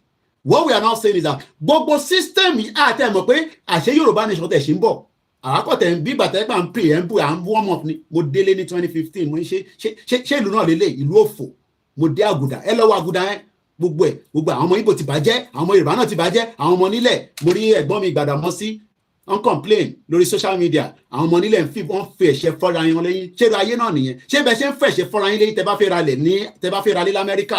Ṣé ẹ̀ ń fi ẹ̀ṣẹ̀ ẹ fi ń fọ́ra yín lẹ́yìn? Ṣé ìlú nìyẹn? Ìlú tẹ́bíbọ̀dì lè make owó, òun nílẹ̀ Yorùbá, kí la wá ń bára wa jà fún? Because nǹkan wà documented, kò sí system, and the most important thing is the constitution. Ìlú tí constitution ọba ti ṣiṣẹ́ is a waste of time. Ẹ jẹ́ àkọ́kọ́ lọ gbọ́ olóyè Ìgbòho lẹ́ẹ̀kan ṣiṣẹ́. Message tó fi ránṣẹ́ kì í má lọ jìnnà. Ẹ jẹ́ àgbọ̀n tí message yẹn bá wá. Wọ́n ní kí n sọ fún gbogbo ọmọ Yorùbá o. Wọ́n ní YouTube channel yẹn, àwọn làwọn wà behind ẹ̀. Olóyè òde lè sọ pé òun lòun wà behind kan, ká má follow ẹ̀. Nítorí pé ìfẹ́ tó ní sọ́mọ Yorùbá làwa náà gbọ́dọ̀ ní sí padà fún. Wọ́n ní respect is reciprocal. Àwọn olóyìnbó ẹja gbọ́n tó lóye sọ. A ní láti rójú wọn, bọ́ mo lè máa gbé kámẹ́rà yẹn sókè díẹ̀. Àkú ọdún, ẹ̀mí wa ó ṣe ọ̀pọ̀lọpọ̀ ọdún láyé. Ẹ̀mí wa tó sọdún eléyìí, a tó ṣe mí inú àlàáfíà, inú ọlá, inú fọkànbalẹ̀. Mo kí yín o. Mo wá ń fi àsìkò yìí, mo fi opportunity láti bá ẹ̀yin jẹ́ bí mọ̀mọ́ mi, bàbá mi, brother mi, àǹtí mi sọ̀rọ̀ nípa ọ̀rọ̀ Yorùbá. Mo fẹ́ kí gbogbo Yorùbá, ó ṣeé ṣe kí ti sẹ́lòmíì lọ́nà kan tàbí di kan lórí ọ̀rọ̀ struggle Yorùbá nation yìí. Ó ṣeé ṣe o. Mo fẹ́ kẹ́ ẹ foríjì mí. Ṣé mọ̀ pé ọmọdé ò ní mo rí jẹ kọ́ mọ́ra lọ́wọ́, ẹ foríjì mí. Ó ṣeé ṣe kí ti sẹ́yìn bàbá wa, ẹ̀yin ọba wa, ẹ ṣàforíjì fún mi. Èyí kò lè má ṣẹlẹ̀ bẹ́ẹ̀. So mo fẹ́ kẹ́ ẹ ṣàforíjì fún mi. Then mo dẹ̀ bẹ̀ gbogbo ẹ̀yin tẹ́ ẹ jẹ́ gọ́fúnà ilẹ̀ Yorùbá. Mo fẹ́ kí ẹ fọwọ́sowọ́pọ̀ lórí ọ̀rọ̀ Yorùbá pẹ̀lú nísìn opportunity ló jẹ́ fún wa pé ẹni tó ṣe president wa ń sìn ọmọ Yorùbá ni wọ́n.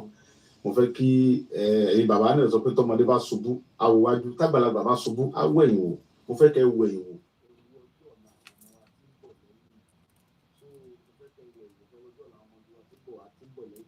Kí Fúlàní mọ́ gba gbogbo ilẹ̀ àwọn bàbá wa lọ́wọ́ wa.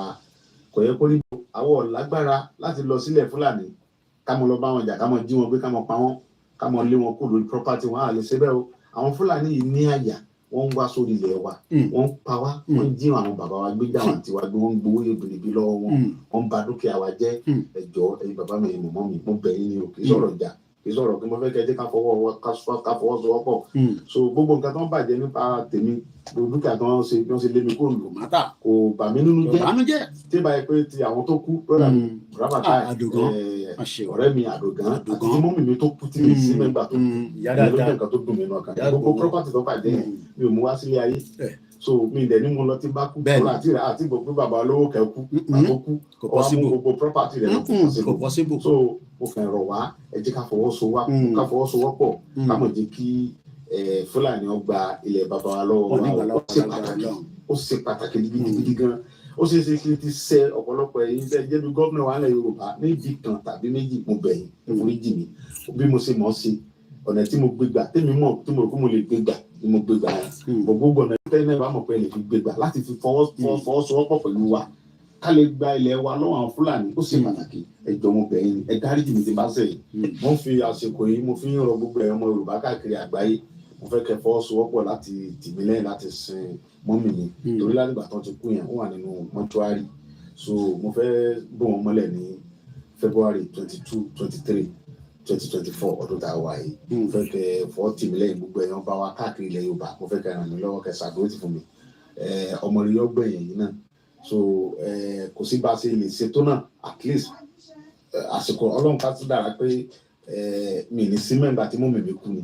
So bọ́lọ̀ ṣe fẹ́ nìyẹn, mo bẹ̀ yín, mo rọ̀ yín. So ẹ dákun mo tún fẹ́ fi kíní kan kún fún yín. Ọmọ mi kan bẹ tó ní website kan tó ṣí tí ó ṣí lórí orúkọ mi. So mo wá fẹ́ kó jẹ́ pé mo ti wọ́n ọ̀nà yìí pé kò gbọ́dọ̀ post nǹkan tí ó bá ti jẹ́ mọ́ Yorùbá, kò dẹ̀ gbọ́dọ̀ gbérọ́ síbẹ̀. Nǹkan tí ó bá dẹ̀ jáde lẹ́nu mi kó má gbé síbẹ̀. Nǹkan tí ó bá ti jẹ́ mọ́ pé nǹkan tó lè gbé Yorùbá lárugẹ kó má gbé síbẹ̀. So ó wá open website yẹn lórí orúkọ mi. Ó sì ní www.sundaygosa.com. Ẹ lọ síbẹ̀ kẹ́ mọ́ lọ wò. So ẹ rí lórí ó ṣe YouTube síbẹ̀, ó ṣe Facebook síbẹ̀. So gbogbo nǹkan tó jẹ́ mọ́ mi tó jẹ́ pé ọ̀rọ̀ tí mo sọ tó jáde látẹnu mi kàn fáà òun lè máa rí lọ́dọ̀ ọmọ yìí. So mo fẹ́ kẹ́ mọ́ bá mi follow ẹ̀. Tẹ́ bá fẹ́ gbọ́ òdodo ọ̀rọ̀ tó jẹ́ mọ́rọ̀ tèmi láti ẹnu mi, ẹ lọ sórí www.sundaygbowosa.com.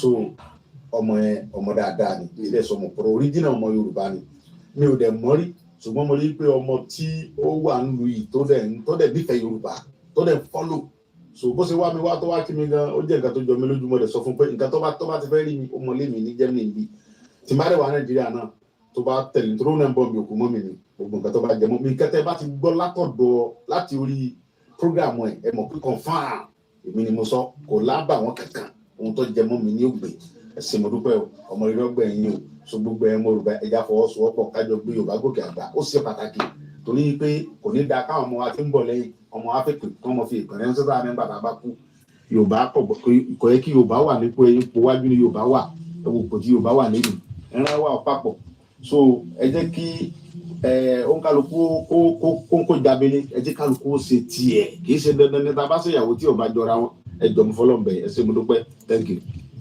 So YouTube channel yẹn màá fi link yẹn sí orí comment section tó ń lọ lọ́wọ́lọ́wọ́ nísìnyí ká tó máa tẹ̀síwájú ó wà important ká kí gbogbo ẹ̀yin èèyàn wa tí ẹ ti darapọ̀ mọ́ wa torí pé without you there is no us olú akọ́ máa gbó fún rẹ̀ níbí báyìí ẹ̀yin náà lẹ wá ń gbọ́ wa tí a fi ń gbó Ọlọ́run dẹ̀ ní jẹ́ ká gbó à ń gbó nígbó tó wà constructive gbogbo tá à ń ṣe wọ́n rí àgbáyé rí wọ́n document ẹ̀ wọ́n mọ̀ pé ìjọta bá ti wá overreact wọ́n ní lè sọ pé kí ló dé ta ṣe overreact àìtí react because there is no need for us to react ẹ jẹ́ ká kọ́kọ́ push moves the diplomacy mo kí ẹ easy lẹ́ǹkan sí thank you so much ẹ jẹ́ kọ́kọ́ kí ìyá mi pé ẹ káàbọ̀ sórí ètò nígbà tá a ti kí ọba Elédùmarè àti kí Jésù Kristi mo kí ànábì Muhammad sallallahu alayhi wa sallam ẹ̀gbọ́n mi Délé Momodu ṣe start live broadcast ẹ̀gbọ́n dáadáa jayé ẹ̀gbọ́n bó ṣe ń káàkiri ń tẹ̀ kí ní ìkàn gbogbo wọn náà ló ń bọ̀ ní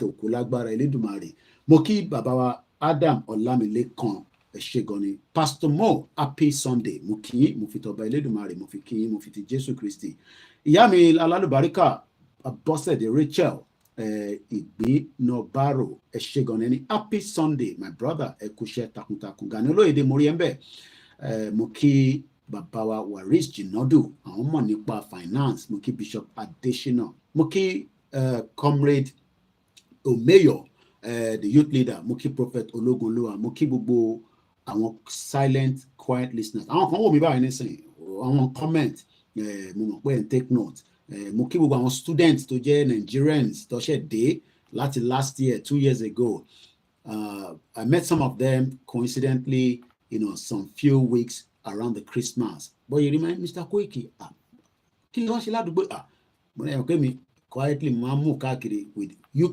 kódà mo ti lọ Scotland lẹ́nu pé kíní mo ti dé Wales mo ti dé Midland gbogbo ẹ̀ náà kọ́lá máa announce lórí social media especially for my own safety and security as well so ìgbà tí mo pàdé wọn they were very shocked mo kàn wọnú shop mo kàn fi lọ ra drink rí mi Mr. Koiki kílẹ̀ wá ṣe níbí báyìí so gbogbo yín Ọlọ́run bá wà pẹ̀lú yín a lot of Nigerian students are here Yorùbá Igbo Hausa méjì mẹ́ta but most importantly our Yorùbá náà ni a dẹ̀ fi ń ṣe kí ni escape route ni so UK kẹrẹ ló ti ń tighten up gbogbo immigration wọn mo kí bàbá mi Waris Jinadu lẹ́ǹkan sí mo kí bàbá Nurudeen Ajani Busari mo fi ìtàn kí Iyọ́lá Adédoyin mo fi kí yín pé ẹ kúrọ̀lẹ́ ẹ káàbọ̀ ẹ bá wa pín ètò náà Ọlánìpẹ̀kun mo kí ẹ onídẹ̀ẹ́dẹ́ use gun chase each other bẹ́ẹ̀ ni àwọn ọmọ nílẹ̀ gbà tó yẹ pé everything wà documented ṣé bó ṣe ń ṣẹlẹ̀ lamẹ́ríkà nìyẹn ṣé ti bá ra lẹ̀ níbí bàbí tí mo àti ń ra lẹ̀ náà níwèé ilé la máa rà ṣé àwọn ọmọ nílẹ̀ àti wa máa fìbọn lé mi what a very nonsense country Mr. Ọlárìnwájú mo kí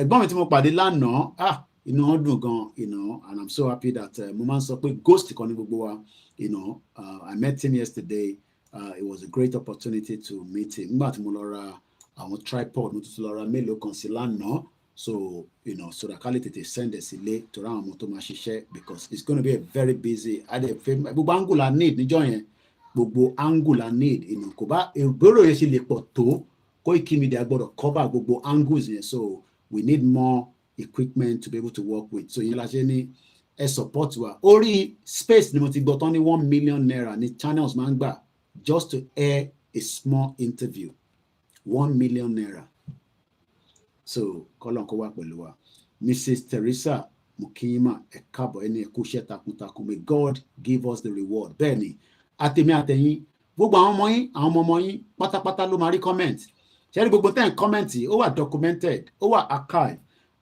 even tí Facebook bá destroy gbogbo ẹ̀ wà archive. I keep telling you, iṣẹ́ táwa ń ṣe àgbé sórí social media nìkan because I can't take any risk, especially with the amount of work that we are putting in. So gbogbo videos mi kò sí videos mi kan tí mo máa ṣe tí màá fi sílẹ̀ sórí social media for 48 hours after that I lose the internet. Say we changed the bag recently. I'm putting the other bag lower. So that's the reason why we make sure that we secure and upload. So lọ́jọ́ wájú ó máa dàbí documentary tá a máa lè lò kò yé yín nísìn. We will be able to use it to be able to work with so that gbogbo ẹni tó bá di ọjọ́ wájú àwọn grandchildren ní àwọn náà la máa dàgbà la máa dògbò tó bá tẹ ní mama ẹni ẹ ṣe kinní kan wọn ni yes Mr. Koiki náà ń documented bẹ́ẹ̀ ni mò ń documented for every day video mi ò ní wà lórí social media 48 hours ó pẹ́ jù nìyẹn mo gbọ́dọ̀ pull it down because I don't trust Facebook, neither do I trust YouTube, I don't trust Twitter, TikTok. I'm no longer on TikTok. I care less because they become on the platforms there. So I will rest assured that everybody will have a copy in the near future. Only Japan upload a neutral place so that way our nibe, forever. So but for now, Oshi are not on the cloud, Bugbuntan Shibo, Lati Joy, Mukiyawa, Okbeoluwa, Astro, Otojo Meta, Shigoni. Thanks so much. Muki Bubu, Pata. Moaki gbogbo àwọn tó ń ṣiṣẹ́ ní hospitals nílùú ilẹ̀ abroad kódà nílẹ̀ Yorùbá náà it's not easy.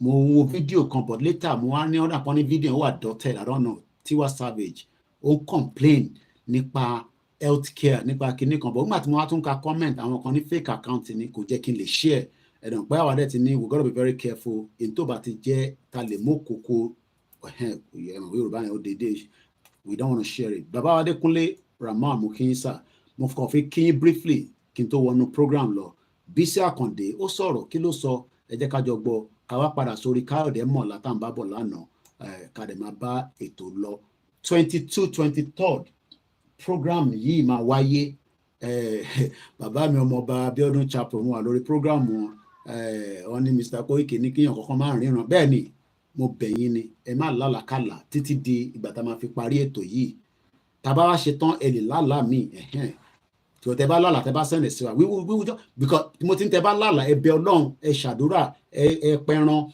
ẹ ṣàwẹ̀ ó dà pa àwọn Christians dẹ́n ṣàwẹ̀ nísìn káwọn náà ń gbà díẹ̀díẹ̀ I don't want anybody to come and tell me Mr. Koiki ṣe ti rí nǹkan tí wòlíì kan sọ bí wòlíì sọ anything ọjọ́ yẹn máa wáyé kò sí ẹyẹ kan tó lè ṣẹ tó lè mísẹ̀ tó lè jẹ́ pé ẹ máa ní wòlíì kan sàn kankan I'm not listening òkodo ọ̀rọ̀ bẹ́ẹ̀ ni we are not gonna listen to that ẹ bá ní sọ fún Ìgbòho màá yín mú sí yín ni and I'm not joking so we're very serious on that gbogbo ọ̀nà tó máa fi jẹ́ kí ìjọ yìí kó wáyé ní ṣíṣeéṣe òun ni ká bẹ Ọlọ́run fún that's all ṣólóyè ń bọ̀ like I said chief ò wá sí Nigeria okay so nobody should be asking that question I don't have to give all the details about chief tiwa ni pé Yorùbá nation a máa represent dáadáa gbogbo wa pátápátá gbogbo wa náà ká la máa lè lọ́lé o àwa táwa lè lọ́lé tàràǹkárá ìgbà ṣe máa lò ìjọ tá a ṣe máa lò máa wà tí gbogbo wa máa wọ aṣọ yẹn tá a máa fi pàdé tá a máa fi jó lágbára Ọlọ́run mo kí bàbá wa Jani Akeem mo kí yín ní gbogbo ibi state kọ̀ọ̀kan nílẹ̀ Yorùbá mo kí mi bàbá wa Akeem Olúmọ mo lọ bẹ́ẹ̀ mo kí ẹ̀yin tẹ́ wà lórí YouTube backup channel náà tẹ́ ń gbọ́ wa ní gbogbo ibi tí olúkálùkù wà náà lè ti ń gbọ́ wa different places different around the world mo kí ẹ easy brother mi dáadáa nílùú Miami mo kí gbogbo ẹ̀yin tẹ́ wà ní all over the world mo kí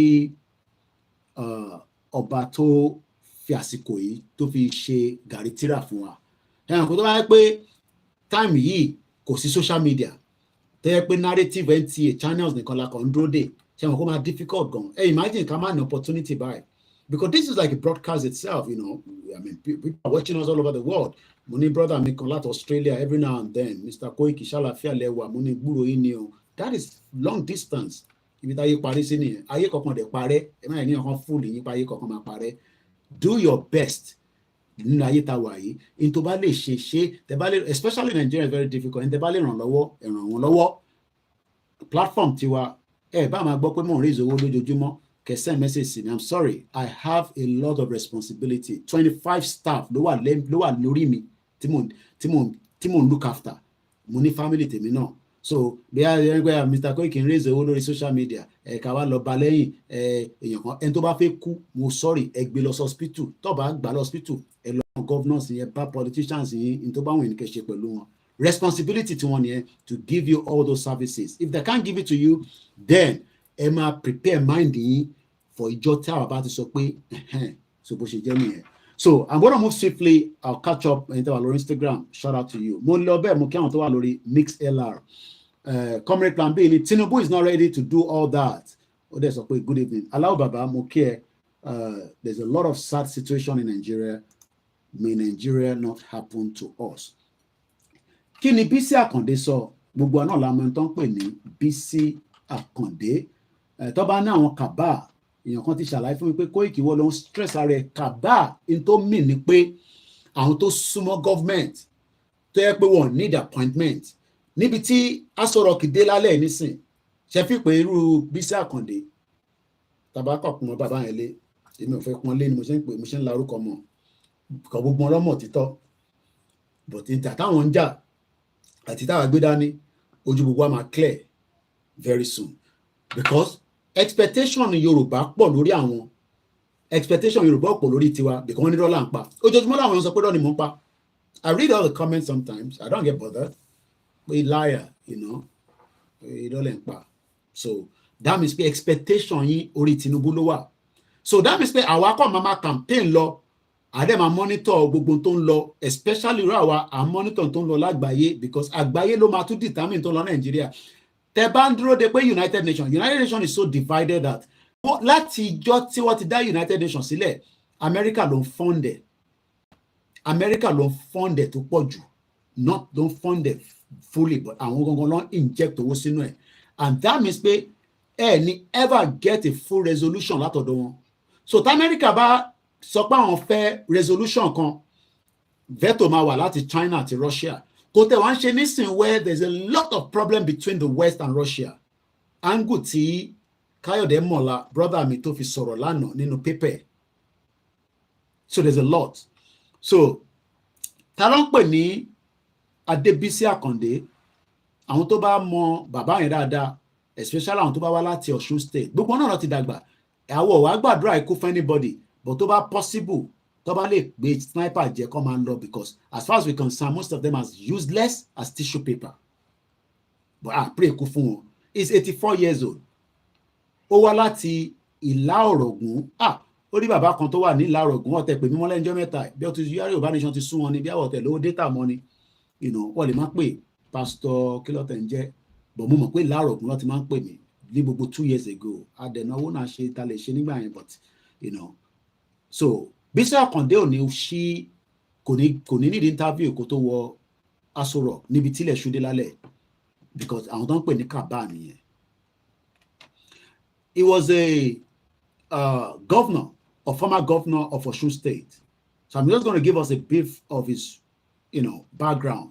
He was born on 16th of January 1939. So bàbá ẹ̀ máa pé 85 if I'm right with my calculation. Ní ọdún yìí in the next 2 days in 48 hours in 48 hours 2 days from now bàbá yẹn máa pé 85 ó náà kọ̀wé moving Osun state to prosperity ṣé nínú Nàìjíríà ẹ̀rí Adeleke triple DRS mo rí ẹ̀ṣẹ̀ gan ni ẹ̀yin tí bá ti kì mama Alex Mamu good evening my brother ẹ̀yin tí bá kì máa pick up orúkọ yín along the line and I appreciate everyone but ká kọ́ máa tètè move on because of the àwọn tó wà ní Nàìjíríà torí data and all that. So bàbá yẹn náà òun náà ó ti wà ní ayé tipẹ́ so they know the game wọ́n mọ̀ nípa politics ní ìran Yorùbá ń ṣe kò sí no doubt about that but politics ẹ̀ bàtàmàlà politics ẹ̀ jẹra yín lẹ́sẹ̀ politics is this politics that is because that is the way Nigeria is structured. Tábà gba Yorùbá country náà Pastor Mo ní tissue paper is even better than all of them Koiki bẹ́ẹ̀ ni ìyá mi.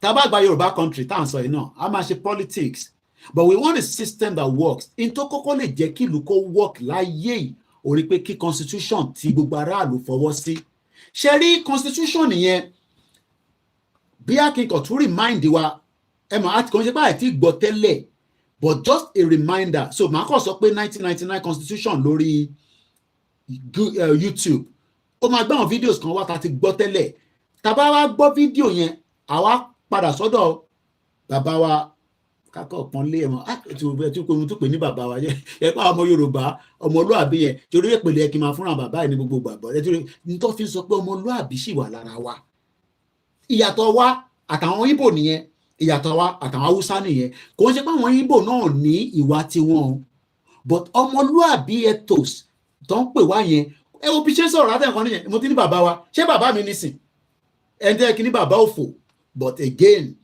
tí a bá sọ bẹ́ẹ̀ àwọn kan ní Koiki ó ti háàṣì jù fi wọ́n sílẹ̀ ní táwọn mọ̀ ṣe nìyẹn báwọn bàbá yìí nísìn game táwọn ń gbá lọ last game lẹ Yorùbá pẹ̀lú wọn ní mo ní Tinubu ní the last politician lẹ Yorùbá tó lè ṣe tí ó ṣe pẹ̀lú àwọn north níbi tílẹ̀ ṣúdé Amosun fẹ́ ṣe kò lè rí ṣe Amosun ò lè dàbí Tinubu kò mọ̀ tí rẹ̀ tó tún lè dàbí Tinubu tó lè fèsì wọn after tàbíọ́lá ti kú Tinubu kẹrẹ ó bá Bíọ́lá ṣe according to bá ṣe gbọ́ àti tí bàbá Alhaji Kazeem yẹn interview tó ṣe ẹni tó bá ti rí interview yẹn ẹ lọ wò ó gbogbo tí bàbá yẹn sọ kọ́ ni mo agree pẹ̀lú but at least àwọn tí bàbá yẹn sọ lára àwọn kan tá ti ń sọ tẹ́lẹ̀ so Tinubu ní ideology tí ó ti lò pẹ̀lú MKO tí wọ́n jọ ń ṣe but ṣé ó lè ṣe bí MKO ṣe fẹ́ ṣe because ààrẹ MKO kò di president so a lè fi MKO sí power MKO náà fúnra rẹ̀ ká má kàn máa padà sí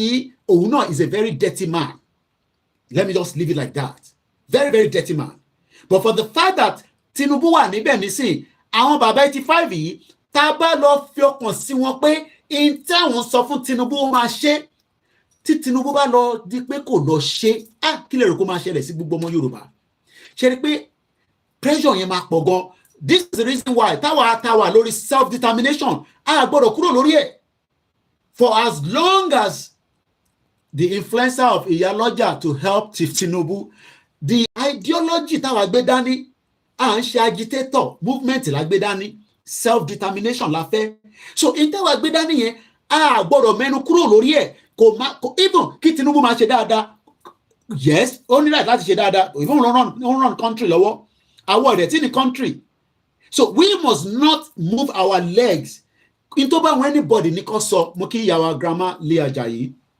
ẹ̀yin tẹ́ bá comment we can be able to see you more but àwọn kan fẹ́ comment bí a ká má bàa porúkọ yín especially àwọn tó ti lọ sọ́dọ̀ Dagboru àwọn kan tẹ̀ ti lọ change orúkọ wọn kò matter ẹ mọ̀ pé ẹ máa gbọ́ analysis tó sound bàbá tó dúró tán ju 419 media tẹ́ gbé dání sí Turkey tó náà wà ní Turkey tí kò lè tó yẹ pé Turkey yẹn màá sì sọ̀rọ̀ Turkey dáadáa bọ́ ọjọ́ iwájú nìyẹn ẹ mọ̀ pé tí bá sọ fún yín pé àwọn ìlú kan wà mọ̀ sí mi ó mọ Turkey back to back ẹ má bínú pé mo kọ̀ dá ìgbésí díẹ̀ kò sí nǹkan kan tó ń ṣe níbẹ̀ so in tó ń ṣe yẹn definitely section tó ti lọ pẹ̀lú wọn yẹn wọ́n lè fund ẹ̀ níbi tó wà but owó Turkey inflation tó wà níbẹ̀ kábíyèsí Elédùmarè o tẹ bá ní 200 pounds ní owó tiwa níbí báyìí á fún yín ní 7,000 Turkish lira owó wọn mo kí ẹ mass bí mo kí ẹ àrólé Odùduwà mo ti rí látẹ̀ nǹkan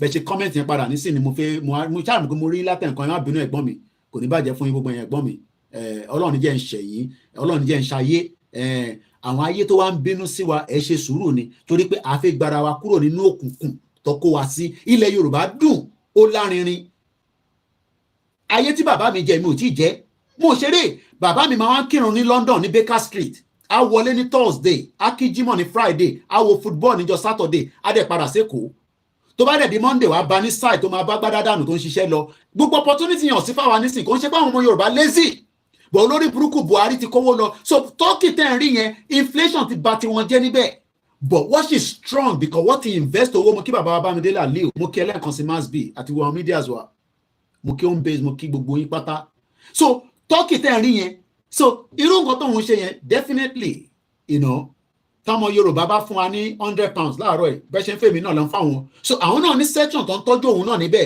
so kò ní mẹ́nu kúrò nínú dàgbàjántìsì tó ń sọ kódà district tó wà wà òbí bá bẹ́ẹ̀ dá kó lọ sọ́nà dá district kó lọ pariwo Yorùbá nation inú ibi tó wà yẹn ó dẹ̀ ń sá pamọ́ because níta gbọ́ pé ó ti sá lọ kúrò ní ilé tó ń gbé bí ó rò pé bí á nǹkan kan máa ó ti sá kúrò ta ló kò sẹ́ni kankan tó ń lẹ́nì kankan so kàn waste time ara ẹ̀ ni so game tó ń play yẹn ó pé òun ní Turkey because inflation wà ní Turkey ó gbọ́dọ̀ sanwó lé èbí mi náà pariwo pé òun ò ní sọ pé kẹ fóun lówó lórí social media but lẹ́yìn definitely ẹ̀yìn àwọn èèyàn fún lówó account ẹ̀ dẹ̀ wà monetize YouTube ẹ̀ wà monetize so traffic tó ń rí yẹn ó rówó tó ń já níbẹ̀ ẹ lọ bẹ̀ lọ masbi àwọn mọ̀ pa monetization yẹn dáadáa èmi gan tí mo ní traffic tó yẹ pé mo fún yín ní statistics gbogbo àwọn tó ń wò mí lánàá Koikimedia láti April last year ni wọ́n ti demonetize the platform yẹn mo pa £1 lórí ẹ̀ láti April does that send me away from the social media no tó bá jẹ́ pé mò ń rí owó lórí social media kódà ọ̀rẹ́ mi kanjọ́ kan pè mí ó ní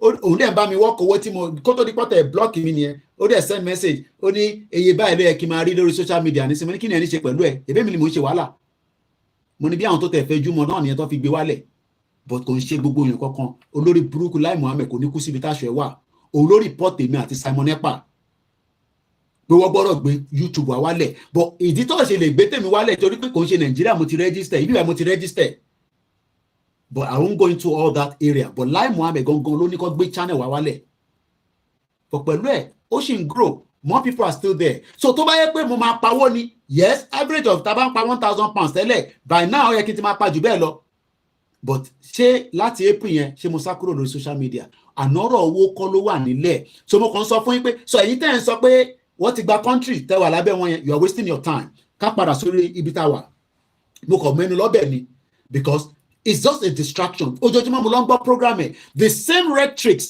the same thing táwọn complain pé Nàìjíríà ọ̀dà làwọn sì ń complain bẹ́ẹ̀ bá náà ti gba country bẹ́ẹ̀ ṣe fẹ́ work country ẹ̀ lẹ́kẹ́ máa discuss kẹ́ máa plan so it shows that they are just dumbfounded pẹ̀lú àwọn lórí burúkú idiot àwọn diaspora tẹ́pẹ́ ní understanding kankan ṣe bẹ́ẹ̀ wà labroad ṣé bọ́ ṣe ń operate country ní local government ní ẹ ṣe ń sọ̀rọ̀ nísìn sometimes mo máa ń wonder pé báwo lè lòmíì kí wọ́n ṣe gba visa wọ London báwo lè ṣe gba visa wọ America because it just shows that some of you are not capable to understand the àwa nísìn yes mo ní táwọn ọmọ Ìgbò kan bú Ìgbòho lórí Twitter lálẹ́ nínú The Nation no headline táwọn yẹn lò máa pick jáde later ó ti gbowó ó ti àwọn lè máa sọ yẹn because at the end of the day lọ́kàn wọn wọ́n rò pé àṣẹ Yorùbá nation mọ́ but káwọn kan wá sọ fún yín pé ẹ ti gbà kan Ìgbòho ní right láti kí Tinubu náà kò matter in any situation tá a wà nísìn give and take ni so okay torí pé mo disagree pẹ̀lú Tinubu nísìn tàbá tó bá ní opportunity pa lè negotiate pẹ̀lú ẹ̀ láti fi Nàìjíríà sílẹ̀ ṣèbí mi sọ pé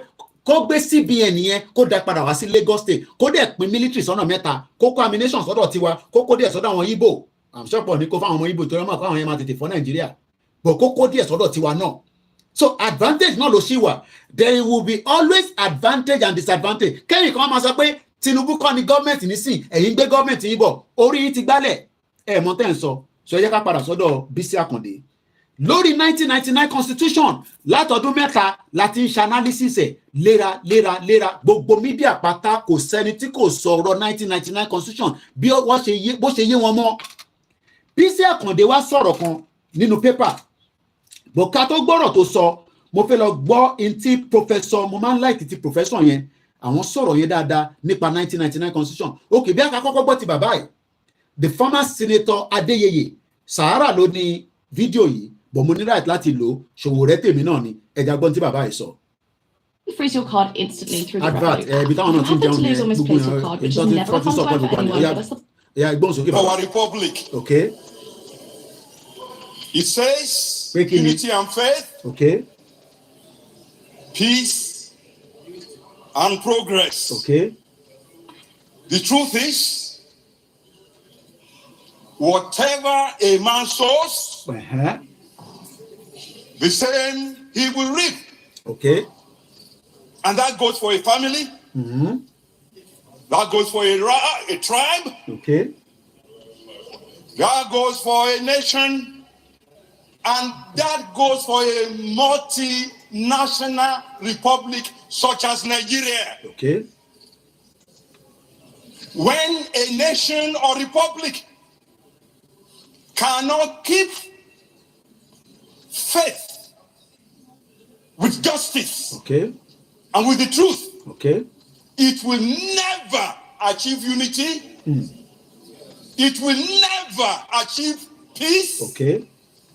And it will never achieve progress. Ẹ jẹ́ kí kọ́kọ́ mú síbẹ̀ iná.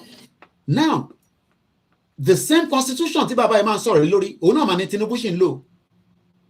So why do you think that there will be progress in Nigeria? Àwa sì ní right gẹ́gẹ́ bí ọmọ Yorùbá ká gbàdúrà fún Tinubu, because tá a bá gbàdúrà fún Tinubu pé kọ́lọ́n jẹ́ kó survive period báyìí. That means pé a tún polongo pé Shettima terrorist lòun, òun náà dẹ̀ mọ̀. So that is the reason why tí a ṣe ń sọ pé negotiation ó máa wà. Ìyẹn wá mí pé ká wá sọ pé torí Tinubu wà níbẹ̀, àwa jókòó tatarata. Àwọn kan oríṣiríṣi ìyádagboro dé, ó sọ gbogbo ẹ̀ wọ́n ti lọ support Tinubu, kódà àwọn kan tẹ̀ tún bínú, àwọn ìgbọ́n mi kan ṣì ń bínú, ẹ má ṣe sùúrù, bàbá kí tó yẹ kí Tinubu, no, ṣé ọ̀tá ni wọ́n ni? Ó ń ṣọ̀tá. Tinubu ò bá ṣe drug rí, problem tiẹ̀ nìyẹn, kò bá ṣe 419 rí, problem tiẹ̀ nìyẹn. Ìyẹn ò stop àwọn ọmọ Yorùbá láti sọ pé torí pé ọmọ Yorùbá ní àbí kò ń ṣe ọmọ Yorùbá, àwọn kan ní ọmọ tápà ní kíní kan ni, we still have to continue to give him a push yẹn làwa gbé dání nísìn. There is no way ta fẹ́ sọ̀rọ̀ nísìn tá à ní sọ̀rọ̀ Tinubu is the current government. Bàbá yìí ń sọ̀rọ̀ nísìn pé this constitution, this 419 constitution tá gbé dání, mo tẹ̀ gbọ́dọ̀ rán wọn ní constitution yẹn, mo gbọ́dọ̀ gbé dání nísìn, mo gbọ́dọ̀ máa fi gbé dání báyìí. Àtẹ̀rí lọ́ọ̀yà lẹ́kàn mo kàn tún rántí bàbá yẹn, ẹ rántí lọ́ọ̀yà lẹ́kàn blọ́ọ̀kì wèrè dànù. ẹ rántí ẹ mo ti gbá sórí program tó sọ̀rọ̀ bí ọmọlúàbí tó dẹ̀ tó wá yá tó dẹ̀ máa àbẹ́gbọ́n ìfagbóyò ni ó fún mi lówó rí ní òtẹ̀ fún mi lówó látẹ̀ ẹgbẹ́ tó tẹ̀ fún yàn jágbàjàgbà lọ.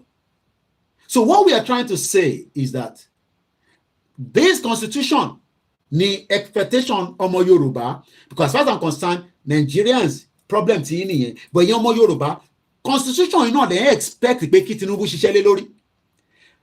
Ṣé ìbéèrè tí mo fẹ́ béèrè, I don't know, mo ń ṣe lọ́ọ̀yà ẹ̀yin ọ̀jọ̀gbọ́n, ṣé ó possible kí Tinubu nìkan single handedly kó pull down constitution yìí? Ẹ jọ̀ọ́ ẹ síbẹ̀ yes or no. Ẹ kọ́kọ́ jẹ́ kí yes and no yẹn kó pọ̀ kí n lè rí traffic yẹn, ẹ lè wá máa ṣe explanation, màá tún béèrè lẹ́ẹ̀kan sí àti open ẹ̀ báyìí. Ẹ̀gbọ́n mi Ṣẹ́gun ọ̀nà ẹ̀wà nulẹ̀ wọn ní lọ́ọ̀yà Lẹ́kan is a fool. Àṣẹ ìpẹ́ ẹ̀gbọ́n yẹn máa wò mí báyìí nísìn, mo gbá wèrè dànù sẹ́gbẹ̀ẹ́ ni pé ta ni wọ́, àwọn ẹ̀gbọ́n dáadáa wà tó yá ń bá sọ̀rọ̀. Ṣé Tinubu ṣó lè fa constitution Nigeria, ṣó lè pull it down without going through the National Assembly? Ẹ kò bá mi fi sí pé yes or no, àwa máa ṣe analysis. Tẹ́ bá pè wọlé, ẹ má ti pè nísìn, ẹ jẹ́ ká padà sórí fídíò ilé nǹkan sí. Mo dẹ̀ máa monitor comment yẹn, mo ń bọ̀. Ẹgbọ́n sókè senator, former senator ni wọ́n ṣe senator mọ́. State wọn náà ni Bisi Akande tiwa, ìyẹn bàbá ẹ̀. Ọ̀pọ̀lọpọ̀ àwọn èèyàn sọ pé no, Easy sọ pé no, bàbá Ọmọtọ́ṣọ sọ pé no. Ẹ bá mi fi sínú comment section ní gbogbo platform. Ṣé ó possible pé kí Tinubu, the Jagaban, the Bogo, the this, kó pull the constitution Nigeria down, kó má go through National Assembly? Bàbá mi ọmọlúwàbí ní yes, it is possible. Nigerian president is the most powerful in the world. Igbo Tinubu are powerful in the world. A máa ń tanra wa gan ṣá. Question ta béèrè ni pé ṣó lè pull it down, yes or no? Nigerian president is the most powerful in the world. Bí alánà tẹ́ bá rò pé Tinubu are powerful in the world, ẹ̀ ń tanra yín. Tinubu are powerful ní South Africa ló gbé Israel lọ sí Hague. Nigeria ò ṣe yẹn. Tinubu tó ti lọ́ọ̀kì díẹ̀ mọ́bi tó wà. Bí àṣà Bishop Adesina Pampers ló ń lò káàkiri kó má bàa tọ́lé. Ẹ má ní ni mo sọ yẹn o. Ẹ wọ́n sókè. Mr. President, sir. Yeah. One of us. Ọ̀rọ̀ owó bá ti wọlé a gbọ́dọ̀ tún sọ̀rọ̀, especially is a super chat. Àtẹ̀rẹ́ ni fún wa lẹ́nujọ́ mẹ́ta mọ̀mísí mi àti àwọn kéékèèké kan náà lọ máa ń sẹ́ndẹ̀. So ẹ̀gbọ́n mi Ṣẹ́gun ọ̀nà ti ṣe rí super chat ẹ̀bí àtẹ̀rẹ́ pé mo rí £2,000 ni ẹ ṣe gan ẹni. No, Tinubu no fit do jack shit. Àròlé Odùduwà ní ọmọlúwàbí Ìjẹ̀bú, I agreed. Okay, you know I agree. Okay, wọ́n ní yes with executive order. Ẹ̀gbọ́n mi, okay, wọ́n no possible. So that means pé ṣé Tinubu máa wá ṣe, we will see how far it can go. But ẹ ká padà sórí mo fẹ́ ká kọ gbọ́ constitution yìí ká tó padà sọ́dọ̀ Chief Bisi Akande, ọ̀rọ̀ táwọn náà sọ lórí constitution òfò constitution olè ẹja gbóhùn sókè mú kí gbogbo ẹ̀yin olólùfẹ́ wa ẹ bá wa pín ètò yẹ láìkẹ àmọ̀dí tó yẹ pé tá a bá ń ṣe program ẹ ń bá wa láìkẹ èèyàn 99 ló wò wá lórí Koikimedia 42 péré ló láìkẹ àwọn tó kù bí wọ́n ní Koiki wálẹ̀ pa ní láìkẹ ẹ bá wa láìkẹ ààrẹ olódodo wa ni yes Buhari dissolve everything in Aso Rock kódà Buhari ó possible gan pé ó gbé spirit Aso Rock gan ti gbé lọ ẹran tí gbé àtúnfẹ́ kúrò l'Aso Rock ìbínú ló fi gbá chair yẹn Babangida tún sọ̀rọ̀ orí wheelchair yẹn ló máa kú sí kò dẹ̀ ní kú nísìn ojú ayé ẹ̀ ní Nàìjíríà máa pín Babangida ó tún sọ̀rọ̀ ó ń sọ̀rọ̀ dissolution ó ń sọ̀rọ̀ restructuring ìyẹn Babangida sọ̀rọ̀ yẹn tẹ́gbà tí Tinubu débẹ̀ lọ sọ̀rọ̀ òkè ó débẹ̀ ni mò ń bọ̀ ó kù díẹ̀ DG75 mo kí yín happy Sunday lẹ́ǹkan sí ṣé gbogbo àti ṣe church service lẹ́nìí ṣàdáwó tí a máa dáwó náà ní bíbáyìí lẹ́nìí o àpè service ní bíbáyìí náà lecture room là ń pè bíbáyìí tó bá wa mọ ibi tó wọlé sí Alex Mamu sọ pé capital self determination là ń ṣe ní bíbáyìí a sọ̀rọ̀ àlùfànṣá ní bíbáyìí kódà àti sọ̀rọ̀ yẹn jáde nígbà míì ó wà irritating tó bá yẹ pé platform yẹn ló ń wá sister wa kan wà ní táwọn máa ń sọ nìyẹn wọ́n mọ̀ sọ dáadáa ó dùn mọ́ wọn lẹ́nu èmi ò mọ bó ṣe ń sọ ní táwọn sọ ní bíbáyìí ni pé ọ̀nà bá ṣe máa pín Nàìjíríà ọ̀nà kan ní ọ̀nà mẹ́ta ní ọ̀nà mẹ́fà ní ó gbọ́dọ̀ pín kí a lè rí ayé gbé if not gbogbo wa ta wà níta àtẹ̀tẹ̀ wa nulẹ̀ nǹkan máa le o Ọlọ́run jẹ́ kó lè mọ́ wa o ẹ jẹ́ ká para sí orí fídíò tá à ń gbọ́ lọ. Quoted from this constitution ní láti ṣe ẹ̀ka kan máa gbọ́. ahead to make prescription mo kí gbogbo alẹ́ nǹkan ṣe ká for how to move forward. Okay. I dare to tell this nation today pé kí ni that this is the problem. problem wo. This constitution can never give us progress. mo kí bàbá wa Adébáyọ̀ Kìkíọ́lá Emmanuel. This constitution can never give us peace. torí pé kí ni. This constitution can never give us unity. àwàlà ti pọ̀ kẹ́ kí ló dé. And unfortunately, most of us in this National Assembly, we don't have the spine to face what we need to give this republic to have peace and progress. Okay. What do I mean? à ń gbọ́. This constitution Okay. has 68 items. Okay. 68 on the exclusive list. Okay. This constitution Yeah. has only 12 on the concurrent list. 419 nìyẹn. And those 12 are written so nebulously, so fraudulently, that you know that. ṣe rí bàbá yìí ó fọ́ ní so fraudulently the constitution ẹni Chief Bisi Akande sọ̀rọ̀ lé lórí àìtí wọnú ọ̀rọ̀ táwọn sọ mo kàn fẹ́ gbé wa débẹ̀ mo kí ni wọ́n máa fẹ́ lo slang even though pé èmi ò ń ṣọmọ bàbá náà wọn lẹ́yìn pé tọmọ olówó bá fẹ́ máa sọ̀rọ̀ bẹ́ẹ̀ yẹn wá ti mọ̀ pé léyìí Koiki ọmọ jẹ bọ́tà ni wọ́n bó ṣe ń sọ̀rọ̀ yìí ó gbé inú ilé tí wọ́n gbé air condition wà níbẹ̀ má máa try láti dàbí ilé face my face ẹ̀yin tẹ̀ ń gbé bẹ́ẹ̀ mo fi wọ́n tẹ̀ ní kí wọ́n máa sọ pé wọ́n ní slap me I slap you ni ẹ̀yin tẹ̀ ń gbé bẹ́ẹ̀ Ọlọ́run lè fa owó yín sókè ẹ̀ lè kúrò lórí slap me I slap you ó yẹ ká ti máa kọ́lé tó pọ̀ rẹpẹtẹ ká máa fi àwọn èèyàn sí gbogbo lè slap me I slap you ká ti wo wálẹ̀ àwọn tó bá máa kọ náà incentive lè wà a lè ṣe mortgage fún wọn iná ẹ lè máa gbé báyìí gbígbé bígbà tẹ́ pé slap me I slap you ìjọ tó sọ fún mi ó tún ní slap me I slap you so it has always been a fraud ní Nàìjíríà ṣe rí fraud ní Nàìjíríà yẹn ó wá ti ń lọ for a very long time ẹ jẹ́ appreciate àwọn tó wà lórí Koikimedia Odùduwà kan máa ní Koiki àwọn náà wà ní bíbá ẹ̀ dárúkọ wa bàbá mi ìyá wa Ẹ̀bùn Yusuf ó dàpọ̀ ọkùnrin ni wọ́n mo kí yín ọmọ Dámiláre ẹ káàbọ̀ Nurudeen Akínmọyédé mo kí yín Shamsuddin Ọládipúpọ̀ mo fi tẹlẹ́dùmarè mo fi kí yín sà bàbá wa mọ́sùn ni no Mr. Koiki ẹ bá ń sọ pé Tinubu máa ṣe bẹ́ẹ̀ ẹ̀ ń tanra yín nìyẹn kò lè ṣe jack shit bí ẹ̀gbọ́n mi tí wọ́n fi super chat tẹ̀lé ọ̀rọ̀ yẹn ẹ jẹ́ ká padà sọ́dọ̀ bàbá ẹ̀ ó ní constitution yẹn wọ́n kọ́ Kúnlé Bakers ó máa ń jẹ́ kó pẹ́ ẹ̀gbọ́n mi gbogbo last week mo máa ń fojú wọ̀nyí báyìí tí mo kò tó ń bá wọlé logo kan tó máa fi wọlé á fi $10 Canadian á fi gba wọlé pé Koiki mo wà mí báyìí mo kàn fẹ́ kó mọ̀ kó gbogbo last week ṣẹṣẹ gbé kúrò ní district in àbótútù but the last time bá sọ̀rọ̀ ẹni kankan bọ̀ mọ̀ gbogbo ẹ̀ ti normal Thank you so much. We cannot love you less. Kunle Bakers. Gbogbo náà ni mò ń kí. Àwọn àjẹbá like owó gan. Inti British negotiate pẹ̀lú àgbà tó fi gbọ́dọ̀ wa kọjá nìyẹn. You've been busy. I thought as much because I didn't see you for some time. Ìyẹn náà la ṣe fẹ́ mú wá níjọ́ Sunday báyìí. Ẹ̀yin ti wà lọ́wọ́ bí 12 báyìí. Ẹ̀yin ti ń dé láti church. Kí wọ́n mo rí àwọn Biafra sisters mi náà. Clement wà lọ́wọ́ lánàá. Àrí Uchechi. Mo kò máa wọlé later. Mo kí gbogbo alẹ́ nǹkan. So what we are trying to say, àti gbọ́ ti bàbá yẹn, mo fẹ́ ká tó wá lọ gbọ́ ti professor, ẹ mọ̀ pé senator lélẹ̀ as at the time. Everybody knows that the constitution is the problem. But we started trying to amend it. Peter Pan, I cite you there, and I greet all our Biafra brothers and sisters. Am I worried? Igboho has the right to greet Tinubu. No worry. Igboho na Yoruba nation a day. No worry. Comment. Let's go back now and listen to Professor Akin Oyebode. And this was 5 years ago. The headline on Channels Television then again was, number. Women's Channels don't shout up that to 90% off. Channels. Enjoy free shipping and free. Channels. Channels as at last year reached 1 billion viewers, and they are still making money on YouTube. And some of you will come here and say, "Oh, YouTube lenwa." Ben, oh, YouTube ni mo wa. To ba bi enu lo jabo sínú bridge. But má lọ sí Third Mainland Bridge. Wọ́n ṣe lọ́wọ́lọ́wọ́ àti fi bogun nìyẹn. O lè jábọ́ sí ti London Bridge. A máa yọ ẹ́. Mo rí fídíò kan. Àwọn èèyàn ṣoríṣiríṣi for video and Instagram. I watched a video yesterday. Bọ̀bọ́ yẹn, ó kọ̀ wọ́n kámẹ́rà yẹn kọ́kọ́ gbé báyìí. Ó ṣe bọ̀bọ́ yẹn tó ń jog gbirigbirigbirigbiri. Ó kọ̀ wọnú omi yẹn lọ gbágá. Ọmọ nígbà tá a ti máa ṣí screen the next slide báyìí. Bọ́dì ẹ̀ lọ ó ti kú. Máa ní kí ló wà lórí ẹ̀ tó fi wọnú omi yẹn in the first, because ṣé wọ́n ṣe skit ni àbí báwo? I don't understand. Everything everybody wants to get the views and all that, you know. So we have to be very, very careful. I'm sure some of you have seen the video. Linda Keji Motiri, there's another Instagram I follow called Lower something. The guy was running.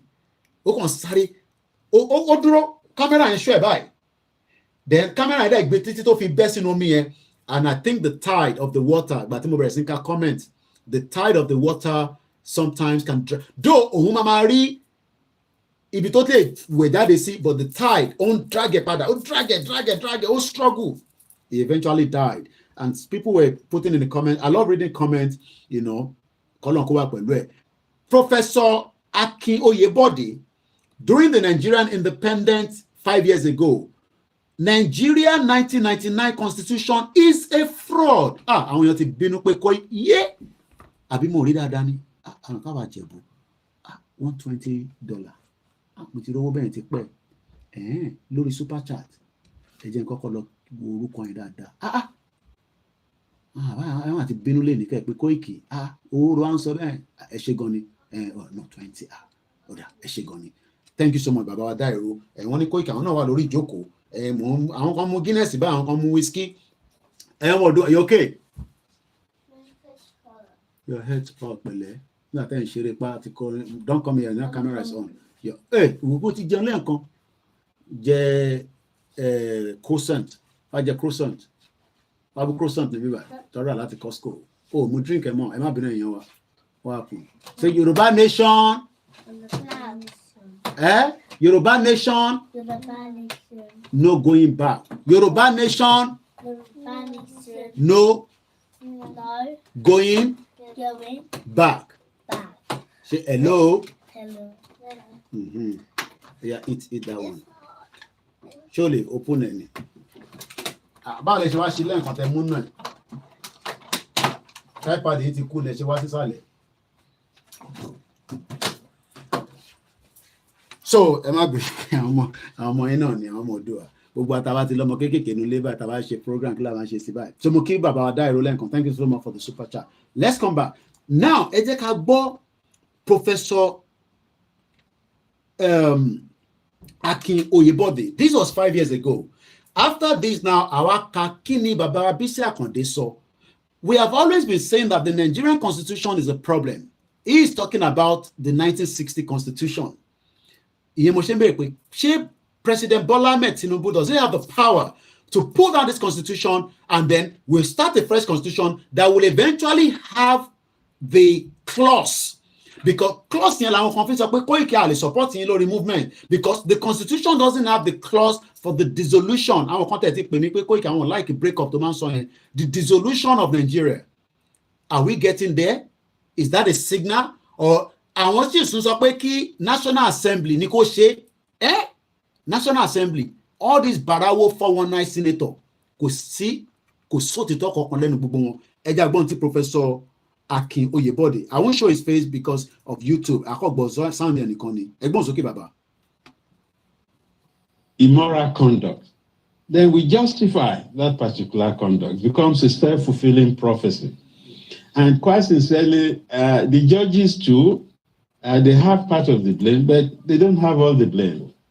The problem, I think, like the patriots pointed out a long time ago, is that Constitution, Decree 24 of 1999, is a diktat. It's a military diktat.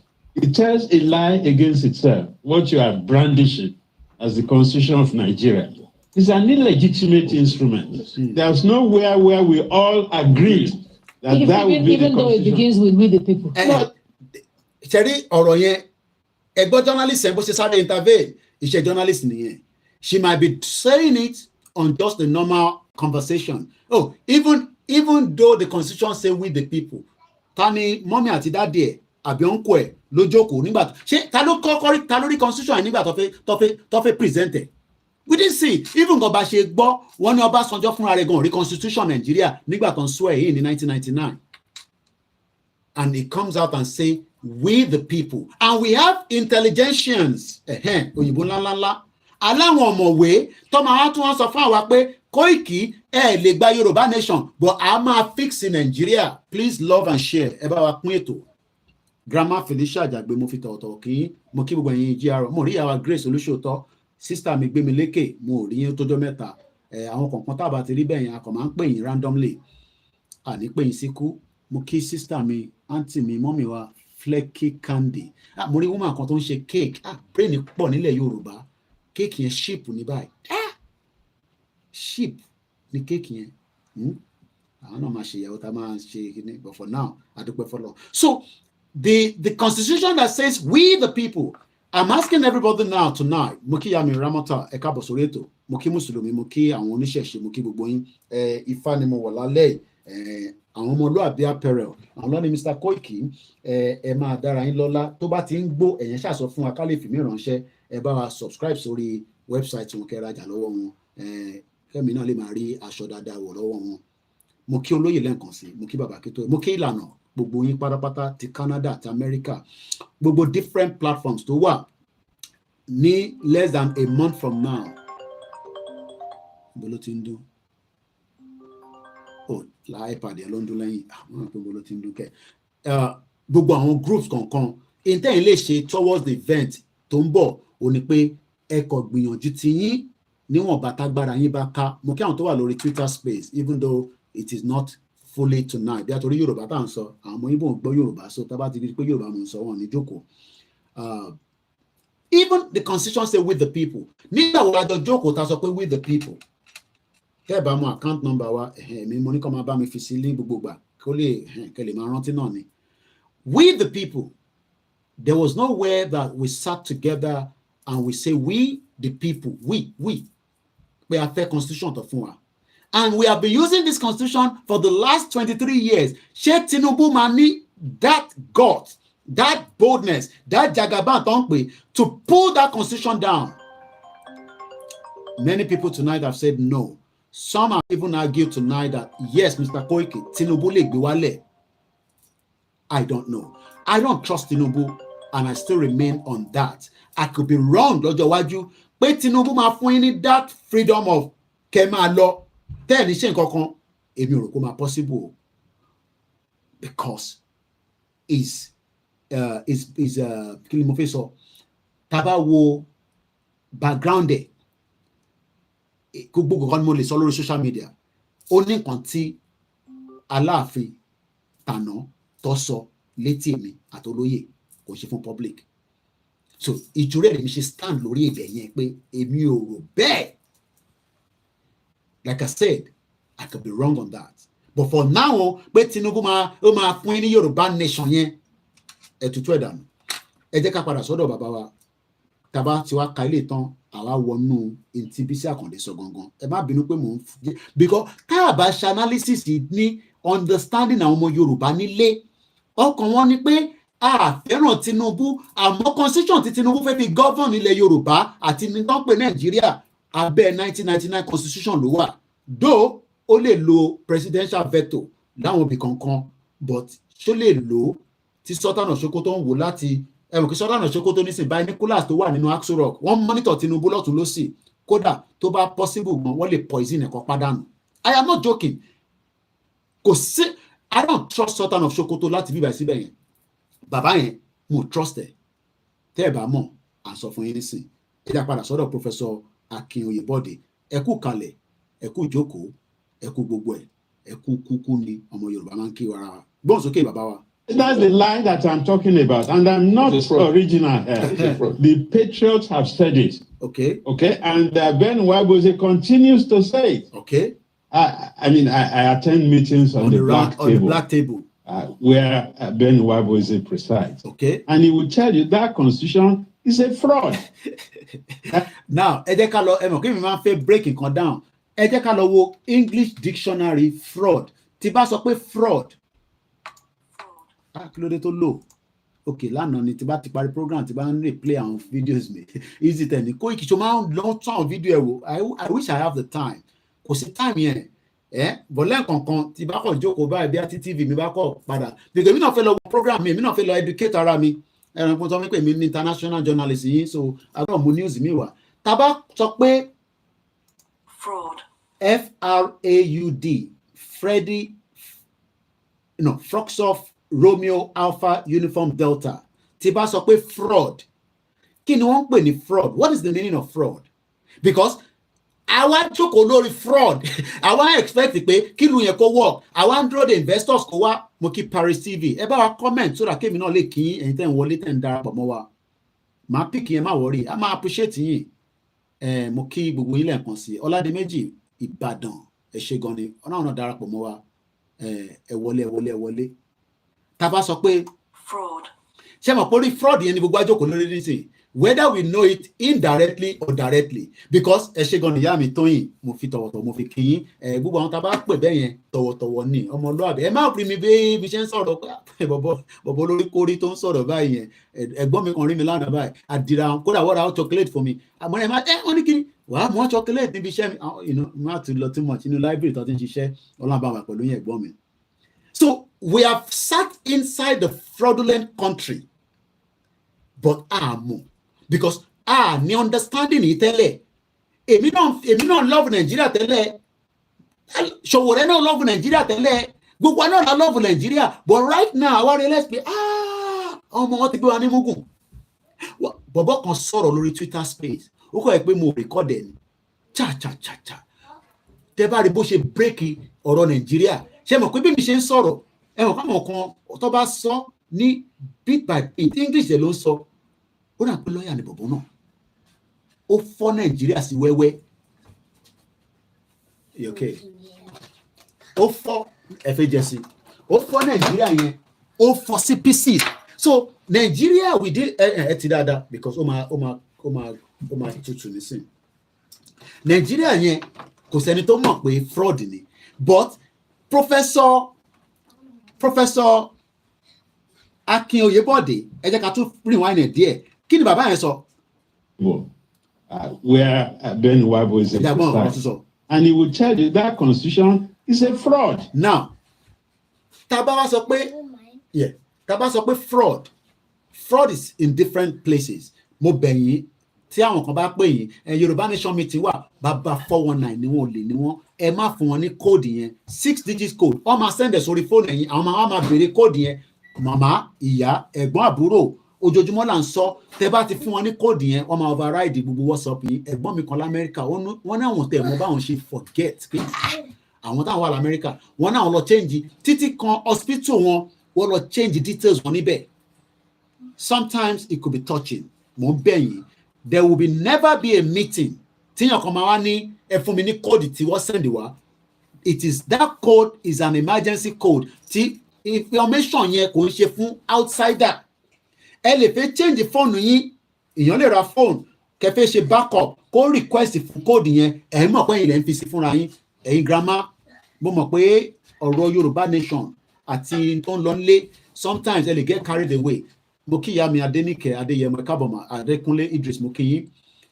Please do not, I repeat, do not give anybody that 6-digit code. It could be very touching. Ẹ lè rí WhatsApp yẹn gbà padà, but wá fòrò ẹ̀mí Yorùbá yẹn. So Nigeria 1999 constitution is a fraud. So kí wá ní dictionary meaning fraud? Because classroom làwa wà. Wrongfully or criminal deception intended to result in financial or personal gain. That means they've used Nigeria for financial and personal gain. Now, ẹ jẹ́ ká work it together. Even if I am not right 100%, Dangote has taken advantage of that. Bí Dangote ṣe ń ra dọ́là, kọ́ ni mọ́mísí tèmi ń ra dọ́là, ni màmá tẹ̀ ń ra dọ́là, ni bàbá tẹ̀ ń ra dọ́là, tó fi ń ṣe business nínú Nigeria. That means the Dangote ó ń fi 1999 constitution ó fi ń ṣe fraud lé gbogbo wa lórí. The same thing goes to BUA and the same thing goes to any one of them. Ká má sọ pé Dangote nìkan. Any single one of them, at Okoya, at Okeowo, I don't care. Every single one of them. They've taken advantage of that fraudulent 1999 constitution because in terms of wrongful or criminal deception intended to result in financial or personal gain. They've used Nigeria for their personal gain. I want to say, okay, this personal gain only affect lives and property. As of yesterday, Nabella Abikilurukomoye was killed by the Boko Haram terrorists. In a country to lé fún tó lé kànáà, ta ní military, ta ní air force, ta ní defense, ta ní gúgúrú defense, ta ní ọlọ́pàá, ta ní this, ta ní that, ta ní DSS. Wọ́n lè wọnú igbó kọ́ lọ sọ fún wa pé, I mean, how did we get to where people think we are stupid ní 21st century? People will call, they lè track ibi tí fóònù yẹn ti ń jáde, kẹ́ lọ bọ́ọ̀sì wọn lóru nígbà tó bá ń sùn, kẹ́ dà nǹkan síbẹ̀, kọ́ sùn lọ kẹ́yìn. Bí ẹ mo ti wo fíìmù tó ti pọ̀ jù ni, bí a fíìmù ti máa ń wò yẹn bí a kiri, because tí bá ń gbọ́ pé terrorist wà nínú igbó, Mama wonder pé ṣé igbó Cameroon ló wà ní, because these criminals have not left our savannah. Inú igbó ló sì wà. Why is it difficult to trace the line níbi tó ti ń pè láti lọ attack wọn mọ́ bẹ́ẹ̀? America ti ṣe rí, wọ́n fi rescue ọmọ wọn kan, ó wà lórí internet. It shows that the country is a fraud. It is not for me and you, but àmọ́. So nígbà tí election 1999 dé, inú gbogbo á dùn, hey, at least a dúpẹ́ fọ́lọ́run pé gbogbo wàhálà tá Abíọ́lá yẹn àṣàwọn kan fi ń jẹun ni. Àwọn ò tètè mọ̀ because à ń bá tiwa náà lọ, ó ń lọ díẹ̀díẹ̀. Àwọn kan ti wá rí friction yẹn pé bó ṣe ń lọ yìí kò jẹ́ kó rí bẹ́ẹ̀. Ṣé mọ̀ pé gbogbo ọ̀rọ̀ constitution yẹn later nísìn ní gbogbo àṣẹ ní understanding ẹ̀ pé fraud ní sẹ́. And this is the constitution tó fi ń govern ìlú láti 1999. So, a person or team intended to deceive others in tó ń pè ní fraud nìyẹn. So, they've used the 1999 constitution to deceive every single Nigerian. Ó bá jẹ́ Igbo, ó bá jẹ́ Ibibo, ó bá jẹ́ Atakiri, ó bá jẹ́ Kokokiri. Anywhere you are in Nigeria, they've used that constitution to fraud us. What are the two kinds of fraud? Fraud wá pọ̀ lóríṣiríṣi. Tó bá dé airport, àti tó fẹ́ travel. Ṣẹ́dẹ̀ tẹ́ ṣe ń fẹ́ travel. Àwọn tó wá lo gimmick fún yín. Wọ́n mọ̀ pé jẹ́jẹ́ sí nìyẹn. Ṣẹ́dẹ̀ tó ti travel tó ti lọ tó ń bọ̀. Immigration bá fẹ́ fún ní problem ní airport. Alarm basti wọn. But ìwọ tó ṣe fẹ́ lọ. Tó yẹ pé visa yẹn o ti gbé passport ẹ lọ abẹ́ Bible. O ti gbé lọ sí church. O ti gbé lọ sọ́dọ̀ babaláwo. Kó ṣàdúrà. O wá dé airport. Immigration officer wá ń wẹ̀. Is this your first time? Yes. Mom, orí ìyá mi o. Mama dá wà lálẹ́ ní bíbá yo. Ó ń dẹ́rù bẹ́ẹ̀ ni. Olórí burúkú ni wọ́n. Ara fraud náà nìyẹn o. Ìwọ lè rò pé kò affect ẹ. Ó ń affect gbogbo wa individually ní one way or the other. Nínú Nàìjíríà, ó ra pure water. Mọ bí tó ti ṣomi yẹn. Ara fraud Nàìjíríà náà nìyẹn. Eunice Uchechi mo ti bèrè ẹ̀. Ìyàwó wa ní Biafra. I don't ask of you. Mo ní ti bá wá Canada wàá ṣe ọ̀dọ̀ gangan àti ọkọ àti ìyàwó àjọ jókòó àjọ jẹ́ Ọlọ́run bá wà pẹ̀lú ẹ̀. So that country has been a fraud, but tètè mọ̀. Buhari wà lórí oyè ní 2 years ago kọ́ ni students were locked away from school for 8 months. Ara fraud náà nìyẹn. Ó máa affect gbogbo wa. Àsìkò tó máa affect wa ló yàtọ̀. Mo rí kọ́ọ̀kan tó fi wọlé ní bọ̀ máa pẹ́ ní ẹ̀ padà. Àsìkò tó máa affect gbogbo wa ló kọ̀ yàtọ̀. The court classified fraud under 2 major types, criminal and civil. Don't pay attention to some miscreant claiming to be Igbos talking trash against Oloyegbo. You know, when I read their comment, I just laugh because they cannot see. Some of them have not had meeting with Nnamdi Kanu. I mean, I'm privileged to have had meeting with Nnamdi Kanu. Not once, not twice, not 3 times. And the level of respect he gave to Igboho, it is still there. So I understand that. I read their comment. I don't get worried about that. You know, some of them are just, some of them are DOS. They are not autopilot. And the ones that autopilot, they will not talk like that. Because if you don't know, it is not something we cannot say. Oloya to Simon, the talk. That's all I can say. Wamansoro. That is all I can say. I can't go more than that. The talk. Ologba to Oloye, ema calculate. Etulok with Gbowo keso pe mo so be. Idiot all over the place. Or anyone, Wamansoro. That's all. So that constitution is a fraud. Now, at a pelori ọ̀rọ̀ yẹn, ẹ jẹ́ ká wá wọnú kí ni Bisi Akande sọ, because this is what I saw and I said, òun ni màá fi ṣe presentation mi. The Nation, ẹ jẹ́ kí n kọ́kọ́ fún yín ní gbogbo headline tó jáde lórí Bisi Akande in the last 20 hours. So I'm going to start with the Punch newspaper. Why corruption is difficult to tackle in Nigeria is the headline. Bisi Akande. Vanguard, Afenifere Sow died with Bola Ige. Ṣé rí pé àwọn bàbá yìí, ṣé wọn pé mo tẹ̀ túré lè. Bàbá yìí ń sọ fún wa nísìn pé Afenifere tí gbogbo wa pọ́n lé àwọn bàbá méjèèjì àti bàbá Fashakin. Yeah, I hope I got the name right.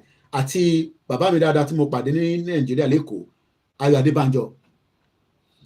Bàbá yìí wọ́n sọ nísìn pé Afẹ́nifẹ́re sólẹ̀ ó ti bá Uncle Bola Ige lọ. Ẹ lè má mọ̀ tán pè ní Uncle Bola Ige. For that fact, ẹ jẹ́ ká kọ́ gbọ́hùn Uncle Bola Ige just to give him a respect. Bàbá yẹn sọ̀rọ̀ nígbà kan rí. Kí ni bàbá Bola Ige sọ? Kí n kàn fi lọ sókè. Kí n fi ẹmọ̀ tíyàn bá ti jókòó tó bá pẹ́ kò dá náà púpọ̀. So kí n kàn fi dìde ni. Ẹ jẹ́ agbọ́n kan tí Uncle Bola Ige sọ some years back. One after tí bàbá yẹn sọ̀rọ̀ tán kò pẹ́ náà ni àwọn Ọbásanjọ́ wọ́n ṣe oyè yín ẹ̀dá gbọ́n tó sọ tí bá ti dìde ẹ máa rí màmá olóyè Ìgbòho lẹ́yìn ẹ̀dẹ́ máa rí Koikimedia mo ní pẹ́ lórí ìjókòó kí n tó padà wá Uncle Bola Ige ẹ bá gbọ́n sókè sá. àwọn kan jẹ́ àwọn ọmọ wa mo ń padà bọ̀ tí wọ́n ní iṣẹ́ dáadáa lọ́wọ́ tó jẹ́ pé inú wa sì dùn wípé Ọlọ́run bùkún ọ̀pọ̀lọpọ̀ wọ́n ti bá ọkọ wọn dá májẹ̀mú wípé ní agbára Ọlọ́run by 2000 AD òmìnira máa dé kúlẹ̀ káàkiri ìjìnlẹ̀.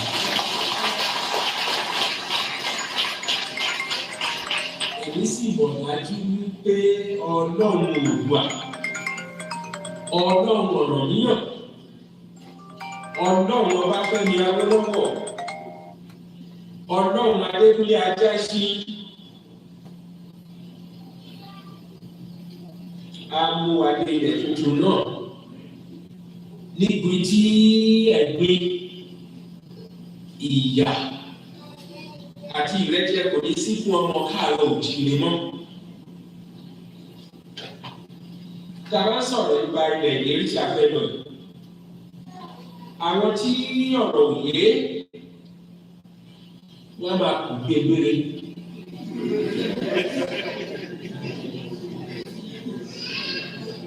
Lójú àwọn ìbéèrè tí mo wí, ó dàbí ẹni pé ohun ẹ̀yẹ ni kí èèyàn máa wà nínú ẹ̀gbin, nínú ìyà, nínú ìrẹ́jẹ. A bá sì fojú wo, kì í ṣe àwa Yorùbá nìkan ni à ń jẹ ní Nàìjíríà. Bí Yorùbá ti bọ̀, wọ́n ní àrùn tó ń ṣe ojì náà ló ń ṣọ̀ọ́dún. ohun tó ń ṣe Abọ́yadé ń kọ́ o. Ìyà tó ń jẹ ṣógbọ̀n ìlábẹ́kúta ń kọ́. Òun náà ló ń jẹ sílẹ̀ ní kò dàgbò.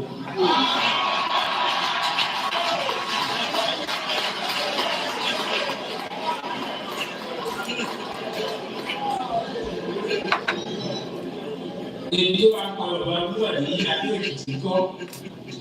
Tí ó yàtọ̀ sí èyí tó wá Ìkejì kú ní Abakaliki.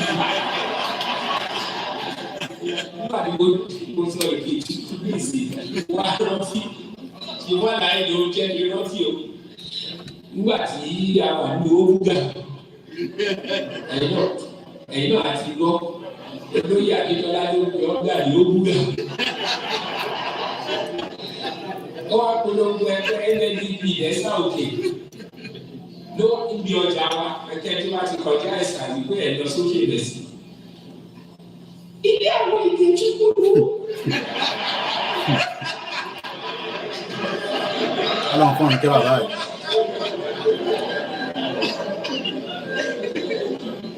Ṣé mọ̀, àwọn aláìsí aṣọ group àti NCNC àwọn àjọ ọgbà àgbà yẹn ló máa kúkú mú ìgbé àti ìtúkú ló máa pa ọ̀pọ̀.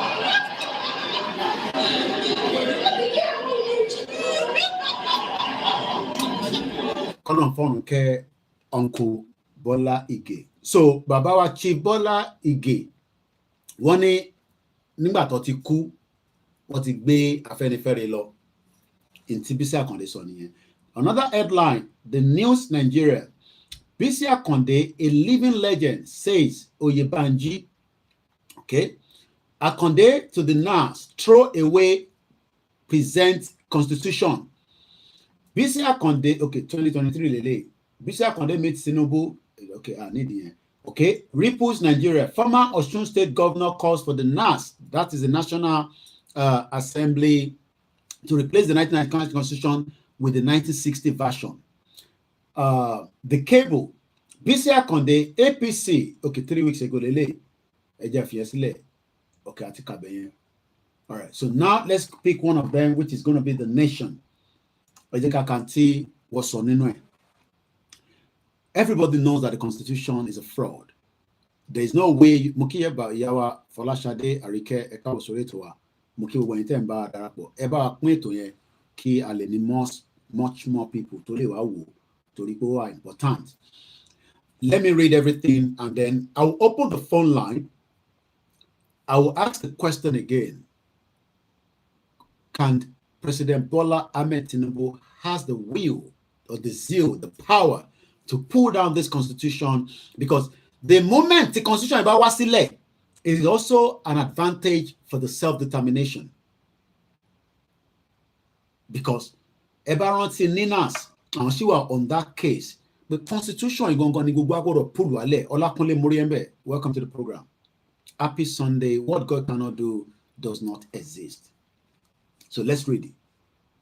The first interim national chairman of the All Progressive Congress, APC, and the former governor of Osun State, Chief Bisi Akande, has urged the National Assembly to dump the 1999 Constitution and embrace the 1960 Constitution.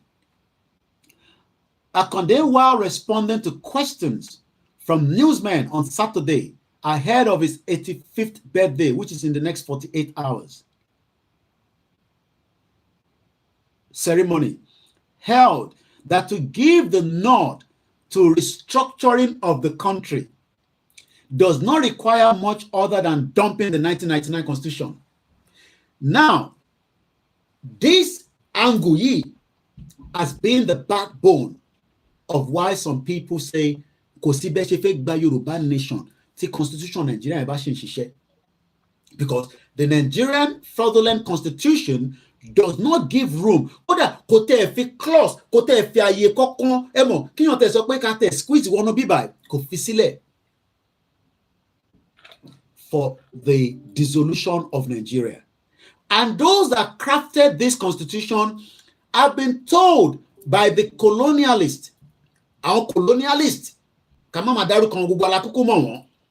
àwọn amúnisìn, àwọn tó fi wá sínú bí tá wà lẹ́nìí, One more don't say. They've drafted it in a way that every power of the Nigeria today is in the center. Your governors are as useless as tissue paper. What they say jack shit ni mo sọ lórí ilẹ̀ tí wọ́n jẹ́ pé àwọn ni governor lé lórí. They can't touch anything. So sometimes man wonder around here, Ondo State has the the largest settlement development in the world. No, hello, gbogbo ilẹ̀ Ondo. Wọ́n rí títì fi ṣe. Tó bá jẹ́ pé àwa la ní bitument lóòótọ́. Ṣé mọ̀ pé ẹ̀kọ́ táì gbogbo nulẹ̀ wa láti tíyàn tí bá jáde lẹ́ẹ̀kọ̀ọ̀kan ìlú yìí wàá rí pavement wàá rí gbà míì mọ́tò tó fẹ́ jáde látara pavement yẹn wọ́n ti ṣe ibi tó yẹ pé ó gbọ́dọ̀ flat tó ra mọ́tò yẹn á lè ráyè kọjá especially àwọn ilé tó ń gbé lẹ́gbẹ̀ẹ́ títì that means pé wọ́n ta ilé yẹn wọ́n ta títì yẹn wọnú close to inú ilé yẹn but kò ṣe free ó ń san council tax padà fún government. Àwọn máa jáde Ondo State has the second bitumen in the world. A ní káyé máa sọ gbogbo yẹn kò sí lábẹ́ àwọn governor wa abẹ́ federal ló wà. That is the fraud tó fi fún wa. Bàbá ìwà ń sọ nísìnyí pé káwọn National Assembly àwọn senator wa àwọn olè senator bíi Amosun èmi á máa dárúkọ t'Ògùn state èyí náà lè fi comment ti state yìí sí tó mọ̀ ti gbogbo state. Àlímọ̀ṣọ́ ni Yáyì wà tẹ́lẹ̀ olè ó kúrò l'Álímọ̀ṣọ́ ó tún sá lọ s'Ògùn state ó ń prepare rẹ̀ bí láti fi jẹ governor ìyẹn ló ṣe sá lọ s'Ògùn state olè àti Gbénga Daniel 419 tó náà ń ṣe lift sí Olúmọ̀rọ̀ èmi débẹ̀ mo rí lift yẹn lò èmi wàá mọ̀ bí ó ti ń ṣiṣẹ́ nísìnyí o wọ́n dẹ̀ sọ pé engineer ni àwọn engineer olè àmọ́ bó ṣe get engineering kíní wọn. So you are telling people that are sitting ẹ bá lọ wo the video of the Senator Adeyeye, most of those same politicians àwọn kankan ṣì wà níbẹ̀ kódà àwọn kan tún ṣeré ipá while they were talking about something so sensitive in the house wọ́n ṣeré ipá ni ẹ bá lọ wo fídíò yẹn dáadáa ẹ lọ type orí Sahara ló wà.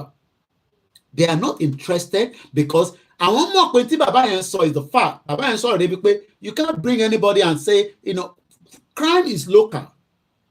So Bisi Akande now wá sọ fún the National Assembly wọ́n ní Gbénga Daniel is not even Yoruba man olórí burúkú ni máa yẹn ẹ lọ bí Máyégún ló mọ̀ ọ̀rẹ́ dáadáa ẹ kò Máyégún náà bá wọn ṣe politics díẹ̀ lórí àgbà tó kó tó kó wá sí Scotland mo ti gbọ́ program kan èmi ò ẹ̀kọ́ mi ò ṣe politics mo tẹ̀ mọ́ understanding wọn but ó lè ní Gbénga Daniel. The 1999 constitution he said the 1999 constitution was not written by anybody else. The National Assembly must retract its step on the constitution. Now àwọn kan lè ní bọ̀ Koiki ṣe máa wá dúró kí wọ́n bring down constitution kọ́rọ̀ Yorùbá nation kó tẹ̀síwájú ni. No, that is not what I'm saying. In the process of asking for the right to self-determination, look, Scotland was given the privilege in 2014. They refused to go because they were deceived. It's a deceit by English people, by England, especially the Conservative Party. And one might remain inside European Union. So the Scottish people lost out. They literally lost out from not accepting the referendum that gave them the opportunity to exit the union. Now, one bẹ̀rẹ̀ fún nísìn àwọn òyìnbó tó gbọ́n parliament wọ́n sọ fún wọn pé no, a lè fún yín mọ́. We gave it to you in 2014. Lo now.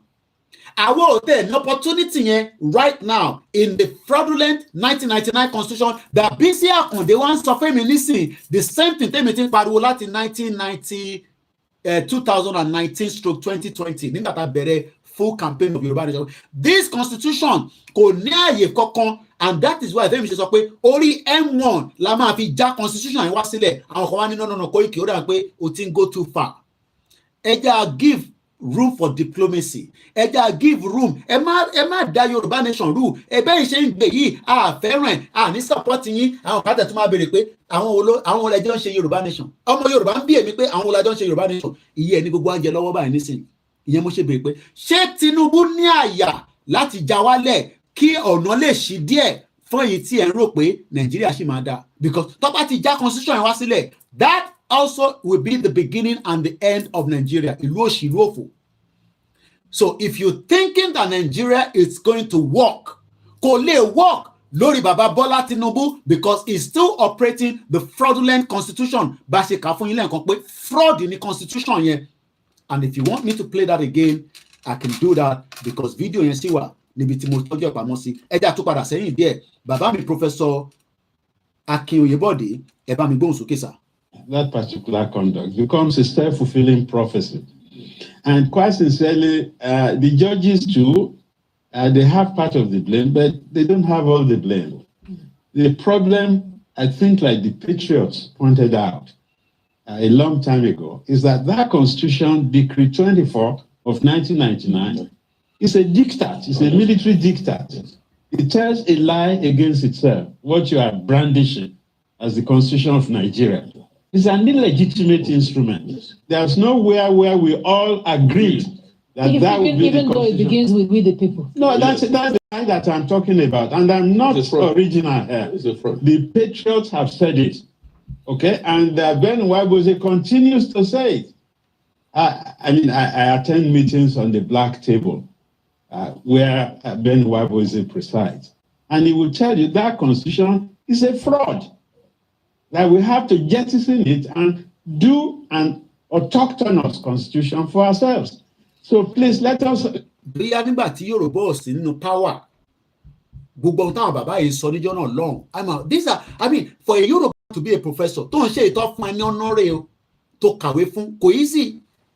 It's a big task. Mo ní bàbá kan tá a ṣì máa ṣe interview fún, ẹ̀mọ̀ kí wọ́n ṣe wà bẹ́ẹ̀, èmi àti wọ́n sì sọ̀rọ̀ láàárọ̀ yìí through WhatsApp.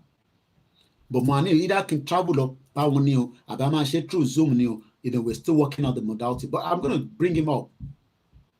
Baba in 1980, ni what he got PhD in 1982 ni UK ni biba. Kima so county totigba. Nigba otutu buruku. Ma ṣe be nisin de otutu ba me nisin ma lo tan yita. Nigba yẹn tó jẹ́ pé kíyàn wá kàwé pẹ̀lú PhD. Ó wá ṣiṣẹ́ fún Nigeria for 20 years. Kò wá rí ẹyẹ kò rí kankan mú jáde ńbẹ̀ ìwọ́ṣẹ̀ wa ń sọ pé Ọlọ́run jẹ́ kí Nàìjíríà dá ó jẹ́ yé máa sọ gbogbo jágbajàgba yẹn bàbá yẹn ti padà sí Ọlọ́run ló ní kí bàbá yẹn fẹ́ ẹni tó níwèé nílùú yìí ló jẹ́ kó lè padà wá gbogbo ṣe ẹ̀ńtọ́ ẹ̀mí àkìtẹ̀tù ẹnu wọn mo fẹ́ kẹ́ fi gbọ́ mo gbà ẹ̀mí àti wọ́n sì sọ̀rọ̀ láàárọ̀ yìí so mo pity àwọn tó ń tẹ̀ bí ní 1990 ìwọ tó bí ní 1990 ìwọ ló máa wá sọ fáwa pé Nàìjíríà máa dá bàbá kan ṣe wàhálà ó gba PhD ní 1982 ọmọ Yorùbá ó ń gbé ní London ní síbẹ̀ tó gbé ní UK kọ̀ọ̀kan tẹ̀ ń ṣe London lọ́wọ́ outside London lọ́wọ́ 1982 ni bàbá yẹn gba PhD 20 years wọ́n wà lára àwọn tó move Lagos State lọ sí Abuja nínú ministry kan tó bá ṣiṣẹ́ màá fẹ́ kó jẹ́ pé àwọn ọlọ́mà fẹ́nu wọn sọ Lagos yẹn ó wà lára àwọn tó move the whole ministry as a DG ó wá ṣiṣẹ́ fún 20 years olórí burúkú tó kó bá bàbá yẹn ó ti kúkú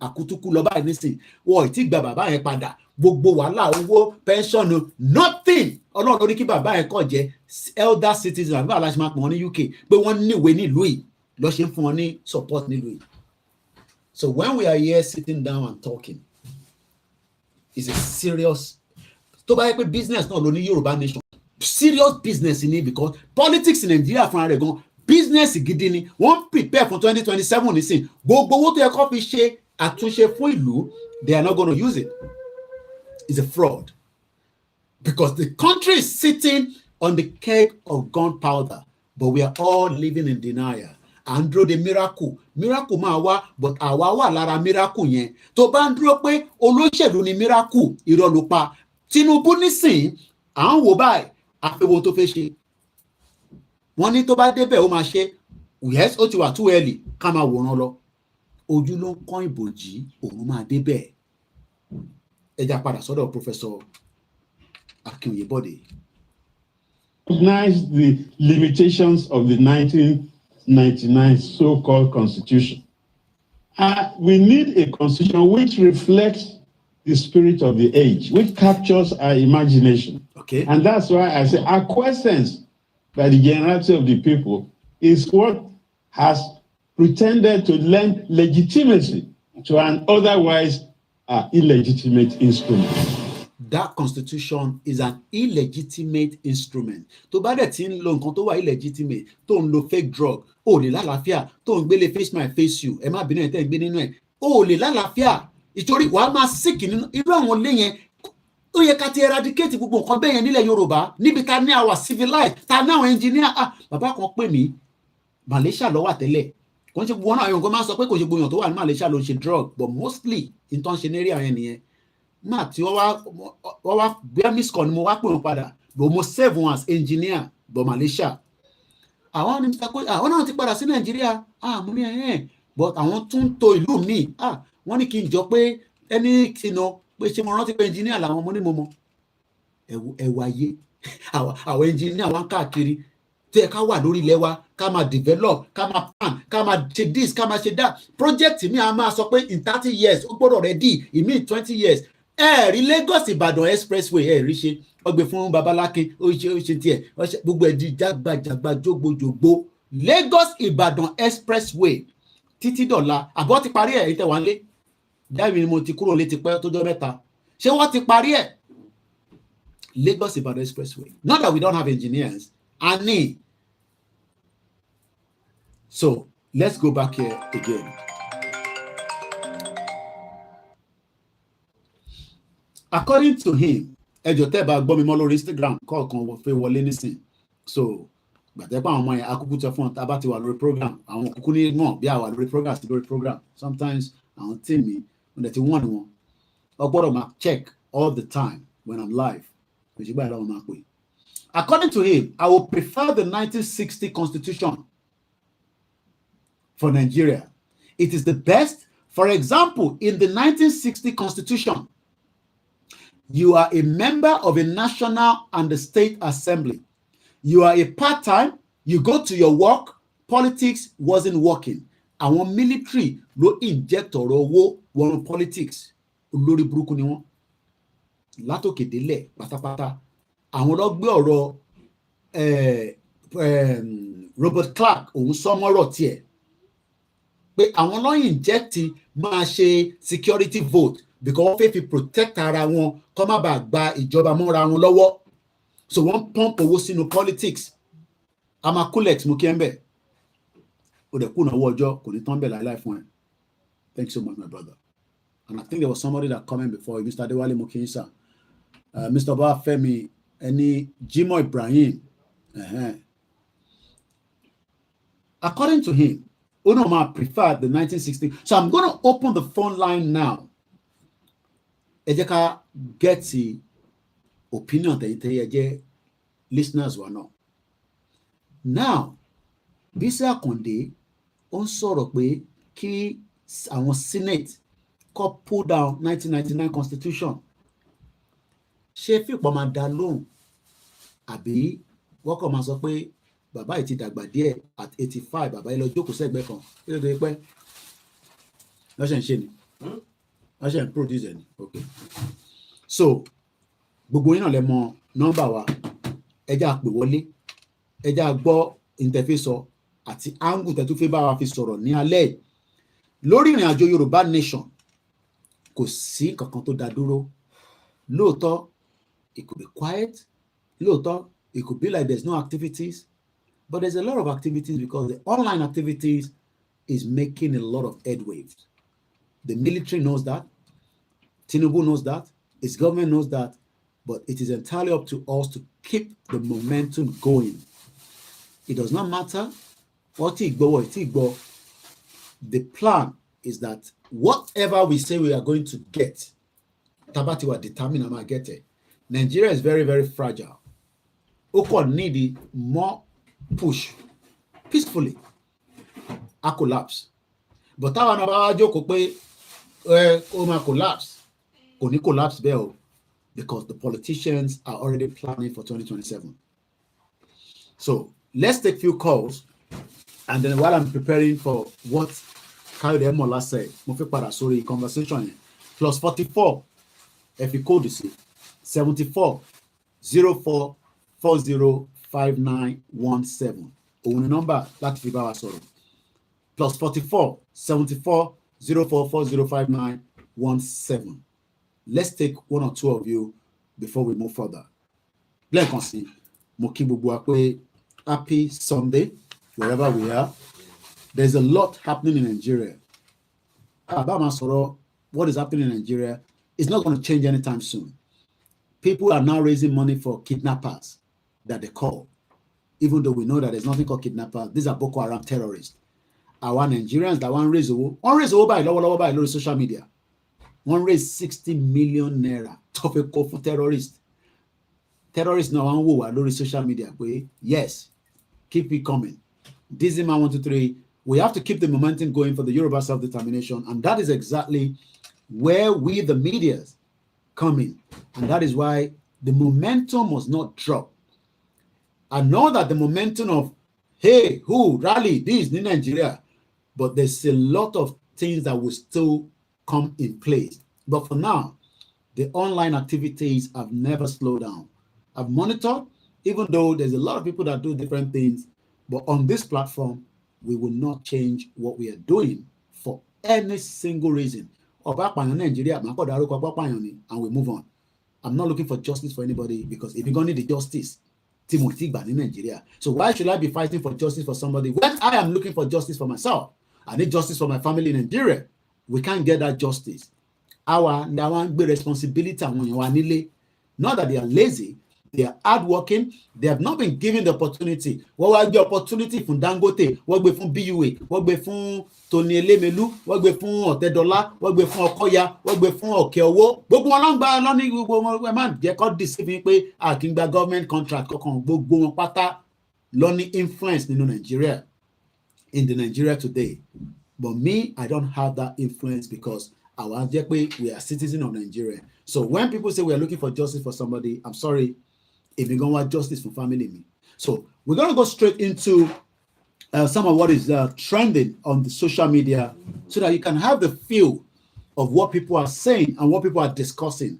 The social media is the only place where everybody is putting their anger, either through the Twitter space, through the Facebook, YouTube. There's a lot of activities of different videos around on the social media. But as of today, in this Sunday, 14th of January 2024, Patami is trending. I think I read a little bit about him. I don't know who is Ahmed Musa. I don't know who was doing football here. Super Chickens is shooting that ball.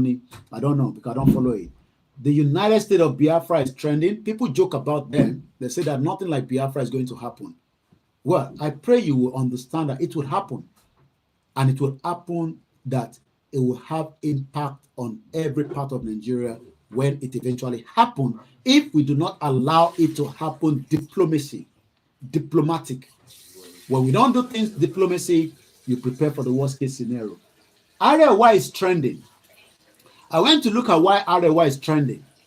What kidnapping? Kidnapping. I think they look at them from the north, even though they want not to kidnap them. Our Twitter handle kan wà tó ń pè ní is because or something like that. Ṣé mo pé wọ́n tẹ̀ gbé àwọn ọmọ tó kú yẹn, èmi pariwo ní London, àwọn wọ́n gbé. So people are now, it's like a backlash. Pé àwọn tó kú gan ará north ni wọ́n jí gbé tọ́pa. Why are you not talking about it? It just shows that country, human sympathy is dead. It is gone. We, the diaspora, are very concerned. Many àwọn tó wà nílé wà concerned. But majority of Nigerians are also in blood. Demonic country. So that is also trending. Also, Sanusi is trending. I don't know why Sanusi is trending in Nigeria. What's popping is trending. I read a bit about him or whoever is behind there. One or something like that could deliver. So Otun raise a project. So they refuse to give the money as well. Abuja is trending. Abuja is no longer safe, even though that is the seat of the government. As we speak tonight, Abuja is not safe. But please and please, wherever you are, let us be careful. Peter Obi just tweeted 2 hours ago.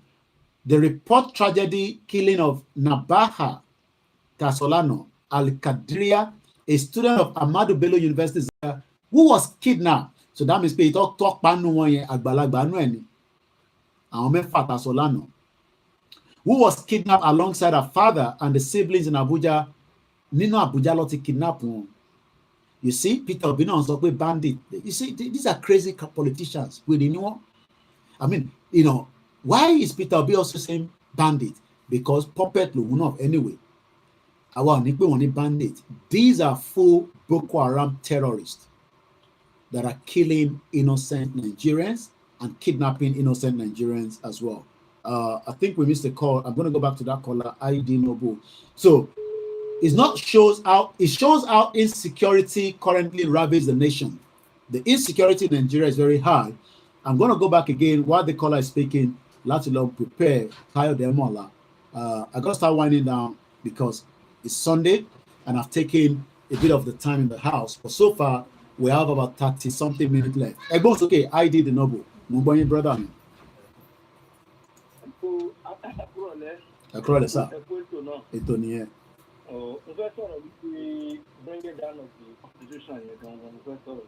I'm going, sir. To me, possible in the sense that somebody will bring it down. President will make suggestion, House of Assembly will make suggestion. Only pass the bill here. Okay. But two bá second there, two bá approve it. I want not turn on the rate. Go go not to make suggestion before. Tani got the new constitution. Tani no. Okay, can't say the structure. Only no. Okay. Can't say only no. Okay. Or is no. Okay. So to me, we will read the first thing because once you believe anybody to first thing come on, it's against them. Okay. It's against them. So that is the major problem. One about the very deep one not to me. That's the reason why I say anything about restructuring, constitution, yeah, this or that, the first boss. Okay. So only bring the suggestion so can be to one. Okay. It cannot start. So that's only pé ní government Tinubu lọ́wọ́lọ́wọ́ yìí gbogbo pé constitution tí Bisi Akande sọ yẹn is all a gimmicks. Ẹ jẹ́ kí ìyá wa Bisi Makanjuola, mo kí bàbá wa Boye, mo kí it is King AY, mo kí bàbá mi Abiodun Adereko, ẹ káàbọ̀ sórí ètò gbogbo yín. Ẹ bá wa pín ètò náà. Thanks so much everybody. Mo gbọ́ yín ID Nobody Italy. Game ni. Because of our it's against them. Okay. It's against them. So because of them are against them. Mo ní fẹ́ fọwọ́ kàn. Ọ̀nà fọwọ́ kàn. Àwọn godfather wọn náà ní nọ́ọ̀tì náà wọ́n máa ti kílò fúdúkú ẹ̀. Wọ́n máa múnú bí wọn ni, wọ́n máa wọ̀nù wọn ni. Okay. So the only thing. Ṣé mọ̀ pé ẹ̀tẹ̀ bá mi àdìmọ̀ ṣé mọ̀ pé àwọn north ló pọ̀ jù wá lọ. Tàbá kó ilẹ̀ Igbo àti Yorùbá gánṣẹ́ wọ́n sì pọ̀ jù wá lọ. Mo dẹ̀ ń gbọ́ pé wọ́n ní Lagos Ibadan expressway is yet to be completed by Comrade Plan B ẹ ṣé gan ni. Wọ́n ní 19 states gbogbo àwọn tó kù gbogbo south ẹ̀ta àlẹ́ àní 12 so kí alábẹ́ ṣe apart from that gbogbo kí ló ń pè yẹn ṣe gbogbo àwọn godfather wọn tí wọ́n ní ọ̀yẹ̀ ìgbìmọ̀ àwọn òjẹ̀ tó bẹ̀ kán tiẹ̀ délé gan kánáfẹ́ àná sọ̀rọ̀ pé ọ̀dọ̀ wa níbà yìí òun náà ti ní àwọn senators wa representatives wa wọ́n ti ṣe nǹkan tó wù wọ́n. Àwọn òtó bẹ́ẹ̀ kan ní pé wọ́n fẹ́ ṣe nǹkan tó wù wọ́n. Because àwọn ní bàbá ní ìgbẹ́jọ́ tó lè jí pẹ̀lú wọn. So àwọn tí wọ́n ń sin anything. Nǹkan tí àwọn ẹ̀jẹ̀dá president ni o or àwọn politician ni nǹkan tó lè ṣe tó lè mú kán bring down that constitution. Oníkan make sure pé àwọn náà máa jíjà àwọn èèyàn kan kọ̀ sí unrest. By protest. By whatever. Okay. Ìyẹn gẹ́gẹ́ nìkan náà lè ṣe. Wọ́n ti fáwọn èèyàn protest pé no, wọ́n gbọ́dọ̀ bring it about pé the whole south entirely because wọ́n bá ní pé north ò lè join wa in any protest. Àtàbà tara wa lókù. Okay. So that's just the only thing. Okay. Wọ́n bá rí serious protest. Okay. Serious protest. So serious protest tó lè shut down system yẹn láti fi push fún that. Okay. because our people here wọ́n need the iron hand and the secondly sẹ́pà go ní ṣe fẹ́ ṣe yẹn ni pé wọ́n mọ̀ pé tí protest ẹ̀ tó bá ń lọ bí tó tí ò yẹ kó lọ. bóyá yẹn lọ ṣe ń sọ pé kíyàn kankan má sọ pé you no go gree ní 2024 o ẹ mọ̀ pé ọlọ́pàá ti jáde àti sójà pé kọ́mọ nàìjíríà kankan má sọ pé you no go gree lọ́dún yìí o because ẹ fẹ́ fi wá dà lóru ni. Ó lè lead that to the breakdown of the country entirely. So you can tell politicians now they are very careful here. So mo ní 100% assurance here kò sí nǹkan lè ṣe sí constitution yẹn. Okay. Ṣé tó yẹ pé àwọn ìlú bá dìde. kára ló bá dìde ẹ ṣé gan ni bàbá wa IDD Noble. Irọ́ là ń pa ẹ ṣé gan ni bàbá wa IDD Noble àwọn ti bá wa ẹ ṣé gan ni thanks so much wọ́n ti bá wa mú láti ibi tí a fẹ́ yẹ kó wọlé sí lára wọ́n ní constitution tí mo kí bàbá wa Ayere Olúwatósìn gbogbo lórí Instagram mo kí we are no longer on the TikTok in case you are looking for me on the TikTok that platform is shut down we've closed it for now because wọ́n like òtítọ́ níbẹ̀ kò ń ṣàwọn èèyàn wa tó wà níbẹ̀ o the platform itself tó pera wọn ní TikTok so every now and then they're bringing us down so we've shut it down. Let me give us some of the headline nínú paper lẹ́ni as well. Then I'm going to go straight to Kayode Emola. Even though I know I'm very, very pressed with time. We've done 2 hours, 27 minutes so far. I only have about 33 minutes left. This program is not going to go beyond 3 hours. We will come back and continue it. Baba Olóyè Igboho rán mi sí pé YouTube channel kan táwọn fi síta tí mo ti post ẹjọ́ wọ́n ní káwọn gbogbo ọmọ Yorùbá ẹ bá wa subscribe. Mo kí gbogbo àwọn medias wa pátápátá. So these are some of the headlines. We're doing our best to make sure that we continue to post. I just got another phone. That is why I can't get you and your family. You are well done. Okay, I don't know what comment was that. Muki Baba Kinlade Emmanuel. Koikimedia. Let's post in your. So let me see what comments is that. Keep the comment coming. I'll read it. I'll pick it along the line. Muki on Twitter. They can see me. And we're also live on the Twitter space. So we're live on Twitter as a video, and I'm live. I have about 35,000 followers on Twitter. I need more of you to follow us back to back on that platform as well. Mo kí Kúnlé Bakers then kan sí mo kí gbogbo ẹ̀yin tí ẹ ń fi àdúrà àti owó tẹ́ fi ràn wá lọ́wọ́. All right, let me just which meeting they will call me for when Olayomi Koiki, the spokesman, are still alive. Okay, so thanks so much, Gani Oloyede. We're almost there. The lecture will end in 3 hours, in 33 or about 30 minutes. The Vanguard, President Tinubu shed more light, more weight, sir, as the president called the cost of governance, put government NAS leadership under pressure. They talk about AFCON. I don't know what is going on. Tinubu raises special panel on social investment programs. Sunday Standard event that shaped the year 2023. Buhari wọ́n gbé pictures ti Emefiele olè tó kó gbogbo owó fún Dangote. A sọ̀rọ̀ nípa ti IBB lọ́la. Kọ́lọ̀ kó ṣọ́mi dọ́là. I hope I will have the time. Ibrahim Badamasi Babangida resurface, says that military regime will not happen again. Kí ló dé tó ń sọ fún wa pé military regime is not gonna happen.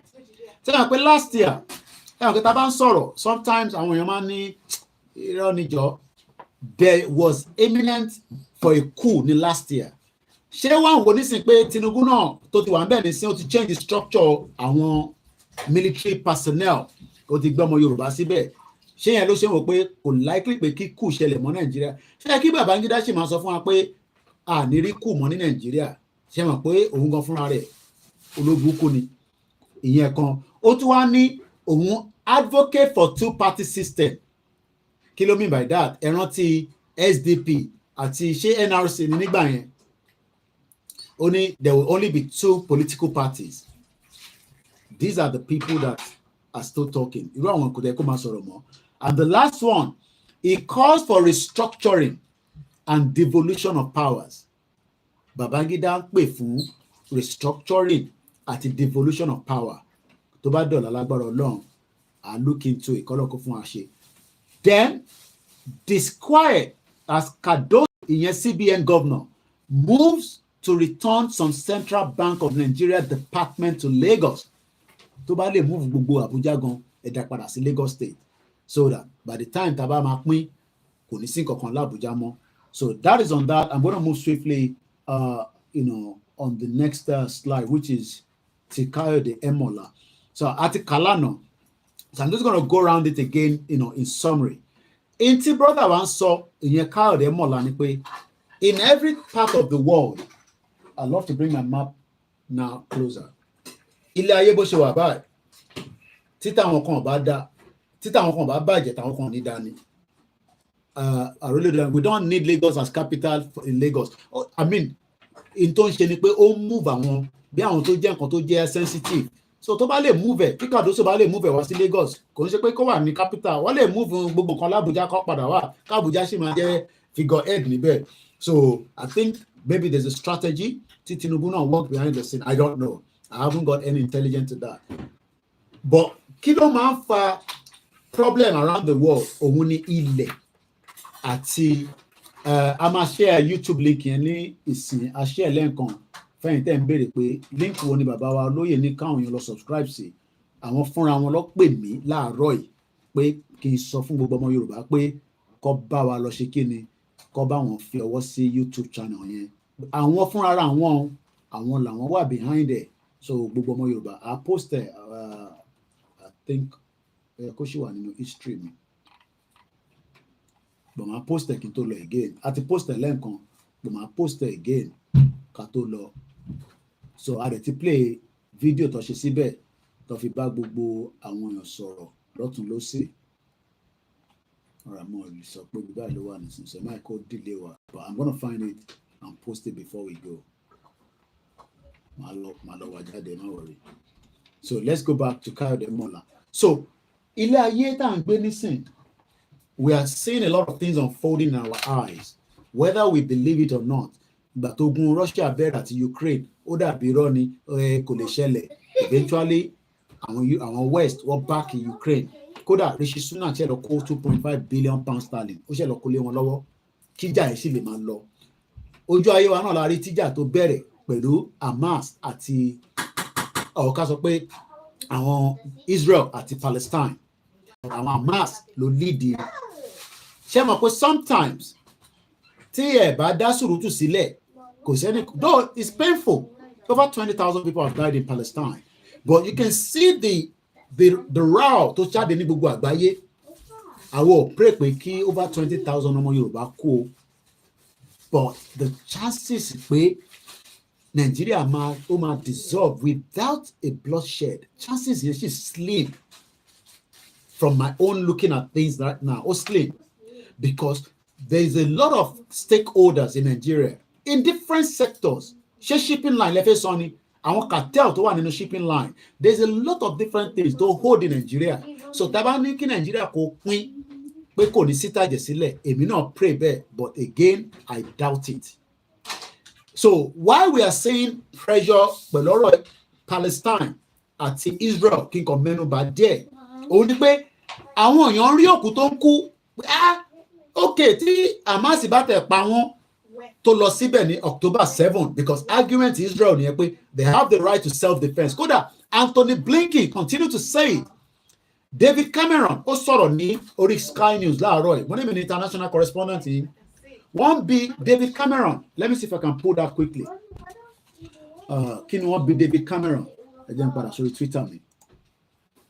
They were asking David Cameron pé ó dà pé nígbà tó sọ̀rọ̀ ní committee kan ní last week ní London, jẹ́ lọ sórí Sky, pé ó ní Israel committee genocide.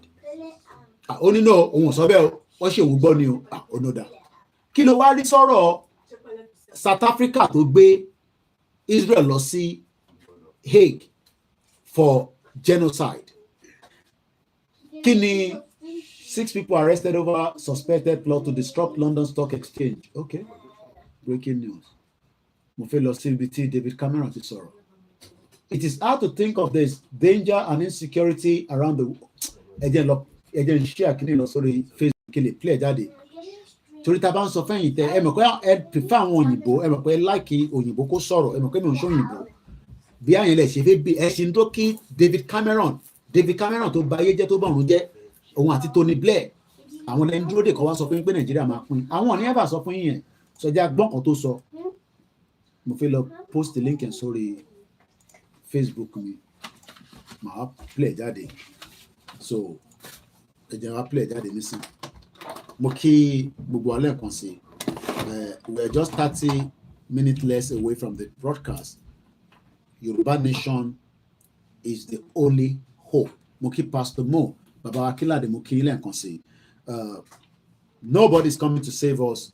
We will pray, we will work hard títí tá máa fi dé final bus stop wa ẹni tó bá wùn kó bọ́lẹ̀ láàrin méjì ẹ̀ tún join wa láàrin méjì padà náà ni let us play this now. Ká gbọ́ nǹkan tí David Cameron sọ láàárọ̀ inú wọn interview lórí Sky tí bá sọ fún yín pé the world ilé ayé tá à ń gbé nísìn is full of mess kò ń ṣe ìgbẹ́ o mess gidi. The West are pushing, Russia is pushing, China is pushing, the Middle East is pushing. There's a lot of problem around the world. So let's play that out. Lord Cameron Lockwood told Sky News that lights are absolutely flashing on the global dashboard. Red light on flash. Ní gbogbo àgbáyé. That means the problem wà. Tí Nàìjíríà náà wà níbẹ̀, but kò tí débi tí ó máa flash wá sókè. So ẹ jẹ́ ká gbọ́ nǹkan tí David Cameron or Lord Cameron as it's called right now. Òun ni foreign secretary wa. Bẹ́ẹ̀ni, this man sọ pé Cameron didn't perform well in Iraq and attacking British and American bases and troops. So we know what they're doing. We know what they're doing. In your view, is the real enemy here Iran? But there's no doubt that the Sherry, ilé ayé tá ń gbé bí West bá sọ pé Iran is this and that, àwọn kan agree pẹ̀lú wọn. That is why it is beautiful that where we are today right now, bẹ́yìn kan bá ní ẹni tẹ́ ń ṣe yẹn kò lè bọ́ sí ìrọ́lẹ̀ ń pa okay àwọn tó jọ lọ́pọ̀lọpọ̀ mo sọ fún pé international community làwọn bá sọ̀rọ̀ because wọ́n mọ̀ pé ọ̀rọ̀ tá ti tẹnu bọ̀ yìí ó máa difficult láti stop so ẹ̀dá gbọ́n kan tó sọ lẹ́ẹ̀kan sí and this again is linking to ti Káyọ̀dé Mọ̀lá sọ nínú article ẹ̀ lánàá which is titled Emancipation Avoiding the Next World War. Mo kí bàbá wa òkè Káyọ̀dé ẹ káàbọ̀ sórí ètò ẹ̀dá gbọ́n tí David ní láti rójú ẹ̀ kákọ̀ gbọ́ audio yẹn nìkan. Main actor in the region who is behind these proxy groups is Iran. Iran backs Hamas. They back Hezbollah. Ẹ má bínú mo láti because only proxy ni àwọn tí wọ́n ń jà yẹn pé actually Iran gangan ló ń fọ́ndẹ̀ ta ló ń fọ́ndì terrorism ní Africa ta ló ń fọ́ndì terrorism ní Nàìjíríà kí ni wọ́n ṣe ń fọ́ndẹ̀ nítorí pé resources kan wà láwọn ibì kankan tí wọ́n fẹ́ jẹ́ kí bẹ̀yẹn kó ní àlàáfíà. I won't mention countries, but ọlọ́pọ̀lọ́ ló mọ̀ pé n tí Koiki ń sọ tòótọ́ àwọn ló ń fọ́ndẹ̀. So if you are thinking that àwọn òyìnbó ló máa wá sọ fún yín pé kí Nàìjíríà kó pín, you will be very very stupid. Ibẹ̀ ló máa wà puppet ní Tinubu for the West. Gbogbo ẹni mo fi sọ. Puppet làwọn olóṣèlú yín fáwọn colonial rulers tí wọ́n rúlù wa tó bà ayé jẹ́ tó kó wa lẹ́rú for over 200 years plus lọ́ fi kó wa lẹ́rú wọ́n pa àwọn bàbá ńlá wa wọ́n jù wọ́n sínú omi wọ́n fi wọ́n lọ ṣe sugar cane whatever wọ́n ṣe underground àwa ń gbé níbí báyìí nísìn wọ́n wá sọ fún mi pé go back home ibo ni wọ́n pè ní home mi náà níbí báyìí àti takú ti ànábì Muhammed tí ó ti bá sọ pé Jésù ní sáwọn máa bínú. Gbóhùn sókè David Cameron kí ló ń sọ. They back for the Houthis. They provide them with weapons. They also back weapon. Òun ni tó fi ń jà. Ẹni tó bá ti ní weapon, ó ní agbára. Kódà kó jẹ́ kéékèèké ló ní, ó ní agbára. Òun làwọn Biafra sọ pé ọ̀rọ̀ Biafra táwọn sọ it has gone past ọ̀rọ̀ máa sọ̀rọ̀ mọ́. Weapon làwọn need. Ìyẹn ni Simon Ekpa sọ pé we need a lot of weapon. Owó weapon ni kẹ́ dá fún wa nísìnyí. Àwọn máa ra ní black market ni ọ̀nà kan la máa ra ní ìyẹn ọkàn àwọn need owó weapon àwọn ò dáwọ́ weapon nísìn owó campaign làwa sì ń ṣe lọ́wọ́lọ́wọ́ because dáwọ́ weapon owó campaign là ń ṣe ẹ dáwó síbí ẹ ṣe sáwọn ẹ gbogbo ta dá ibo ló wà ṣé látọdún mẹ́ta ṣé ẹ̀yin ò gbọ́ pé wọ́n sọ pé federal government gan ó ń ṣe kàńdákì sí wa abeg call Jesu as you want to none has the monopoly of the name. Unity no good, my sister. Only kí n pe Jesu náà, you know. So what we are right now, our team ní that capacity ká lè jáde ká sọ pé ẹ dáwó weapon Biafra ti wà ní level yẹn already. And ẹ mọ̀ kí tó bẹ̀rẹ̀ pé èèyàn kan sọ pé ìbọn ẹ máa ń pa Koiki ọ̀rọ̀ bọ́ tó ń sọ lórí social media yìí ṣe sùúrù díẹ̀díẹ̀. Ojoojúmọ́ ni wọ́n sọ̀rọ̀ weapon ní different news around the world. Mo kí bàbá mi àyàwá Afisoye Sunday wọn náà kó ètò náà nìyẹn mà. So weapon ó bá ti ní weapon ẹni tó bá ní weapon ló láyé. Alájà okun kábíyèsí Elédùmarè yá dáadáa mo rí yín lénìí tálàfíà lẹ́wà gbogbo àjà ń kọ́ ń bẹ̀ happy new year. Ọmọ yín pè mí lánàá múra pé mo rí miss call oníwàhálà ọlọ́ba wà pẹ̀lú yín àwọn ìyá àgbowó nìyẹn. So táwọn kan bá ní ṣe gbòòwò ń bọ̀ ní gbòòwò ní láti wálé àwọn ìyá àgbòwò à ń lé. So weapon nìyẹn okay tí bá lé 200 men tó kó AK-47 àdéhùn kì í ṣó yín báyìí that means pé military máa sọ pé yes bàbá òsínwín ní bọ̀bọ̀ Koiki yẹn ìtọ́ lè ṣe ni but ti dé stage yẹn a ṣì wà ní stage diplomacy bí bàbá wa alànà the oracle ṣe sọ pé ká máa ṣe but èmi mọ̀ pé ó máa dé stage kan nínú ìrìn àjò yìí lọ́la ni next year ni 3 years ni 2 years ni whenever a sì máa sọ̀rọ̀ weapon but ti lè sọ̀rọ̀ weapon nísìn ìyẹn ni David Cameron ṣe sọ pé àwọn Iran ló ń fọ́ǹdì àwọn Houthi pẹ̀lú bàbá weapon. So ẹ má máa jẹ́ kí ilé ayé máa dàbí pé abá ti ń sọ̀rọ̀ weapon pé violent là ń sọ níbi bóun ni David Cameron sọ̀rọ̀ weapon ní sí pé àwọn kan ló ń fọ́ǹdì wọn ṣèbí Ukraine ní sí 2.5 billion ni àwa náà lọ gbé fún wọn ṣé kó fi ra gúgúrú àtẹ̀pà ni ìbọn ló ní kó ra owó tó kó fún àwọn èdè tí fi ń jalè because wọ́n probe Ukraine lọ́wọ́ ní sàn American Senate pé owó tó ti kó fún yín pé kẹ́ fi ra weapon kẹ́ fi protect ara yín against Russia ẹ ti kó jẹ kò síbi tí kò sí ṣe. But irú èmi nísìn èmi ò ní kẹ́ dáwó weapon nísìn mo ní ẹ fún wa lówó nísìn ká fi máa ṣe campaign là ń sọ ẹ dáwó sí ká bá dáwó sí ká fi máa ṣe campaign tí ìdáwó weapon ní dé stage kan débi pé kódà ìyàn rẹ̀ ń dáwọ́ ẹ̀ lọ títí torí pé àwọn weapon tá à ń sọ yìí ẹ lè ríra ní Tesco wọ́ọ̀dẹ̀ ń ta lójú ẹlẹ́gba even though pé weapon kún nínú Nàìjíríà bí wèrè báyìí ọwọ́ oríṣiríṣi èèyàn ló wà bá a ṣe ń sọ̀rọ̀ báyìí. So ẹ fẹ́ gbọ́ òtítọ́ ọ̀rọ̀ ni èmi dẹ̀ sọ fún yín pé èmi ò kì í ṣe blogger mo ní right láti máa sọ̀rọ̀ weapon because David Cameron ìyẹn Lord Cameron Secretary of State òun kò ń sọ̀rọ̀ weapon ìyẹn tí o tẹ bá wọn Simon Ekpa tẹ ẹ wò kó ń sọ̀rọ̀ ìbọn tó Simon Ekpa ṣe ń sọ̀rọ̀ ọ̀bọ̀n báyìí yes ó ní right láti sọ̀rọ̀ ọ̀bọ̀n because that is the only language tí zoo understand nígbà tó ń jáde tó ń ju flag wọ́n yìnbọn pa wọ́n tó bá bí Nigerian Army dá kó lọ síbẹ̀ níjọ́ Monday weapon ni tó bá ti kí ni Fúlàní terrorist fi ń dẹ́rù bà wá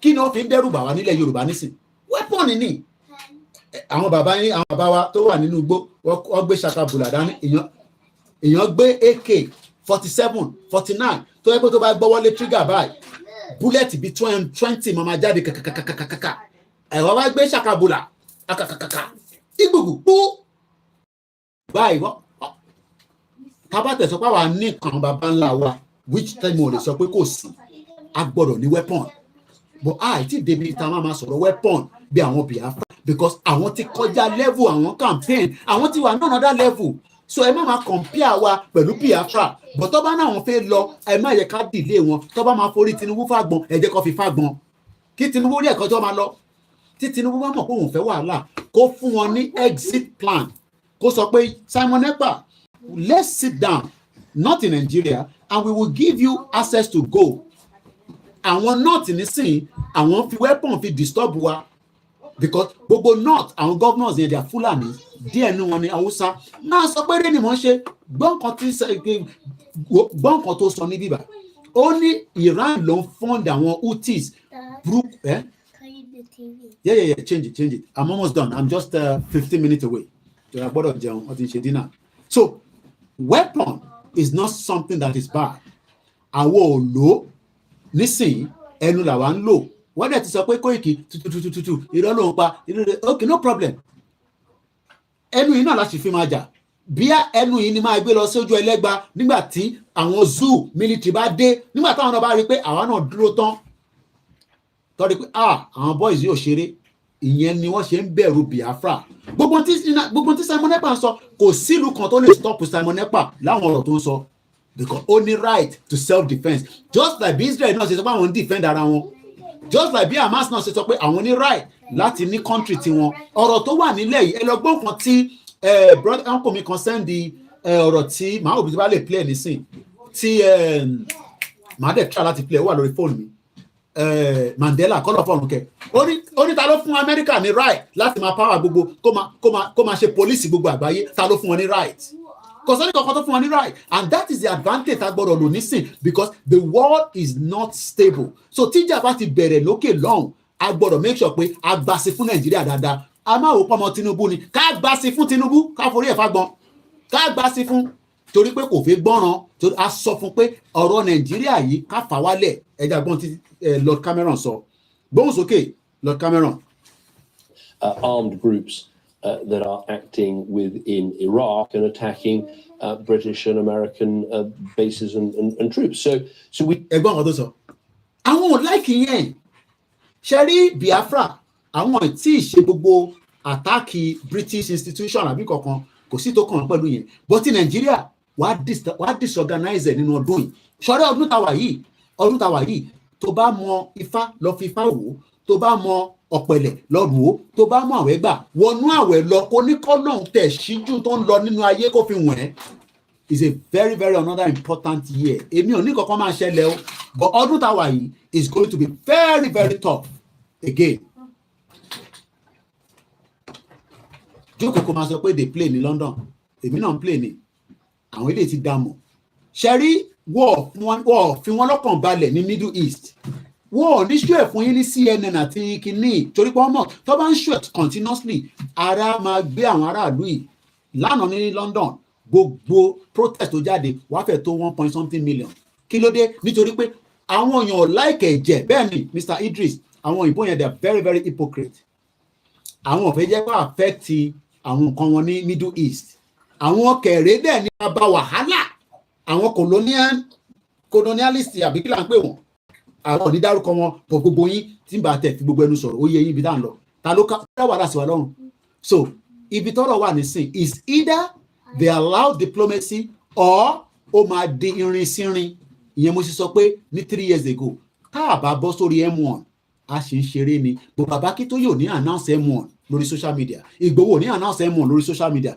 media èmi náà ní announce ẹ̀ gbogbo ala máa rí báyìí mo dẹ̀ sọ fún yín pé 72 hours ìyàwó mi wà mẹ́rin ó ń gbọ́ 72 hours èmi náà ń bọ̀ sálẹ̀ journalist gbọ́dọ̀ wá cover event èmi ò ní màá jókòó àwọn máa ṣẹlẹ̀ máa wà níbí báyìí náà àjọ máa wá sálẹ̀ ni journalist wà lójú ogun nísìnyí tó ń follow sójà tí Biafra bá bẹ̀rẹ̀ wàhálà gidi nísìn máa ra ticket wà láìtàlá máa bọ̀ nílé máa lọ sọ́dọ̀ Biafra torí mo mọ̀ pé tí bá sọ fún wọn pé Koikimedia ni tí mo dẹ̀ fi wà lẹ́yìn sójà wọn wọ́n á máa protect mi tá máa fi máa bó ṣe ń lọ lágbàáyé nìyẹn ẹ̀yin owó news ni ẹ má wá wo news wèrè Nàìjíríà ẹ wá gbọ́ Koikimedia fact lẹ máa gbọ́ níbí báyìí ìjà gidi ń bọ̀ ní gbogbo àgbáyé ẹgbọ́n kan tí wọ́n sọ wọ́n ti lọ fa wèrè ní kinní kan ká máa sọ ìtókò àwọn kékeré wà lórí social wà lẹ́gbẹ̀ẹ́ mi báyìí wọ́n ti lọ fa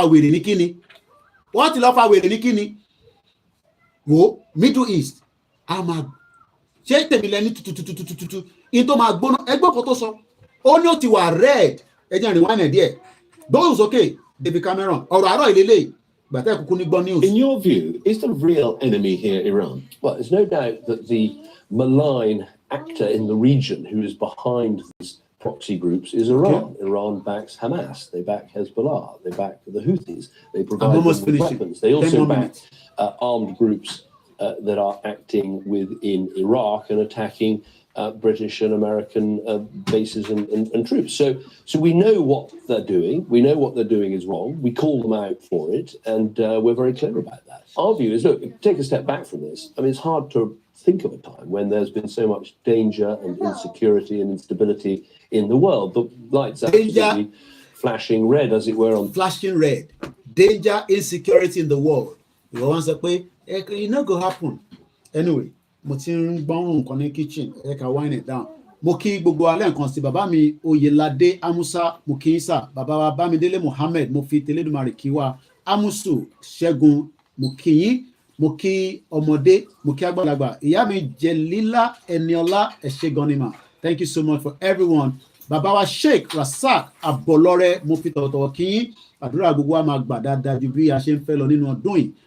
Bàbá wa ìyá mi Ọmọbọ́lá Ọládìméjì, wọ́n ní Koikimedia is around. Bẹ́ẹ̀ ni wọ́n ti dé around báyìí. Ogun tó ń lọ lágbàá ilẹ̀ máa gbọ́ níbí báyìí. Mo kí àròlé, mo ti ń gbọ́rùn oúnjẹ, èmi kan concentrate mọ́ báyìí nísìnyí. Ìyàwó mi ti dá wa lálẹ́ báyìí. Gbogbo kitchen báyìí ló ń ṣe pàpàpàpàpàpà. Ṣé ẹ ká gbé wálẹ̀ báyìí? So mo dúpẹ́ lọ́wọ́ gbogbo wa lẹ́ẹ̀kan sí i. Ẹ jẹ́ ká fọkàn balẹ̀. Ẹ jẹ́ ká máa monitor nǹkan tó ń lọ. Àwa ò ní ṣépè fún Tinubu, but a máa drag ẹ̀, a máa pull ẹ̀. Torí pé kí ni Yorùbá nation ta fẹ́ yẹn ó gbọ́dọ̀ gbọ́ ni. A máa ránṣẹ́ láti bíbá, a máa gbọ́ lọ́hùn. But yàn mí pé a máa disrespect ẹ̀. Mo sọ pé ó fún lóyè ní ọ̀wọ̀ tiẹ̀. Àwa náà dẹ̀ fún lọ́wọ́ tiẹ̀ náà. Kò jù bẹ́ẹ̀ lọ. Òun ló wà ń bẹ́ẹ̀ nísìn. Kó náà ọmọ lójú ọdẹ ṣe ń tẹ́ ẹ kó ṣe náà Mr. Koiki, that 20 billion Rishi Sunak gave Ukraine and immigrant go pay am back. Àwọn tó máa wá sanwó school students ló máa san àtàwátà wà nulẹ̀ Ọlọ́run kó ṣàánú wa. Gbogbo ẹ̀ ló lọ sókè nísìn. Bàbá ti lọ sọ́jà nísìn. Mo lọ ra nǹkan kan ní Dustin land. Mo pè ìyàwó mi, mo ní kí ni ìṣe wa wọ́n bá oníbàálẹ̀ mi, mo sọ fún yín tó bá yẹ pé èmi ni mo lọ rà á nísìn. Ẹ máa ní bí mo ti yọnu owó yẹn ẹ̀bẹ́ ìlẹ̀ lọ rà fúnra yín nísìn. Mo ní kíní náà òun náà lọ ń ṣe lọ́wọ́lọ́wọ́ báyìí kọ́ náà kó ṣàánú mi. Wọ́n àti bá dẹ̀ gbedélẹ̀ tán nísìn àwọn ọkùnrin tá a bá jẹ́. Mo kí bàbá mi Saheed Balogun, ẹni tí mo bá wá dárúkọ ẹ má fi ṣèbínú bí ṣe máa ń sọ. We love you all. Ẹ bá wa pín, ẹ jẹ́ kó kárí ilé bí àkàrà ni, ẹ jẹ́ kó pín. Alájà, mo kí yín ní gbogbo òkè lọ́ọ̀ ní Àjà, mo kí yín ní Abẹ́òkúta, mo kí Ajagun. Àwọn èèyàn ti ń tẹ aṣọ yẹn, wọ́n ti ń tẹ̀ sí mi lójú. Báwo ni wọ́n ṣe máa gé tiẹ̀? Wọ́n máa ná àǹkárá máa ti ń lọ́lẹ̀.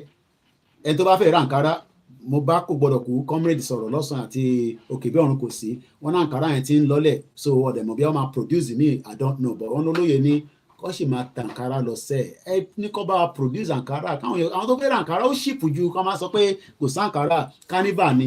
Mo tún bẹ̀yìn lẹ́ẹ̀kan sí ẹ má ríran pé nǹkan kan máa ṣẹlẹ̀ níjọ́ yẹn o, nothing ò ní ṣẹlẹ̀ o, àlọ́jà o, ẹ gbọ́ mi dáadáa o, kò dí Yorùbá nation lọ́wọ́ o, à ń lọ sìnkú ni o, so kẹ máa sọ pé wọ́n ń gbógun bọ àṣọ yẹn o, ẹ gbọ́ wa dáadáa o, àpè ọba kódà àpè Tinubu náà kó máa bọ̀, àpè chief of staff gbogbo wọn la pè, we are going to bury the Yorùbá nation mother. Ìyá ìlẹ́rìí lẹ́yìn mi ẹ̀rí.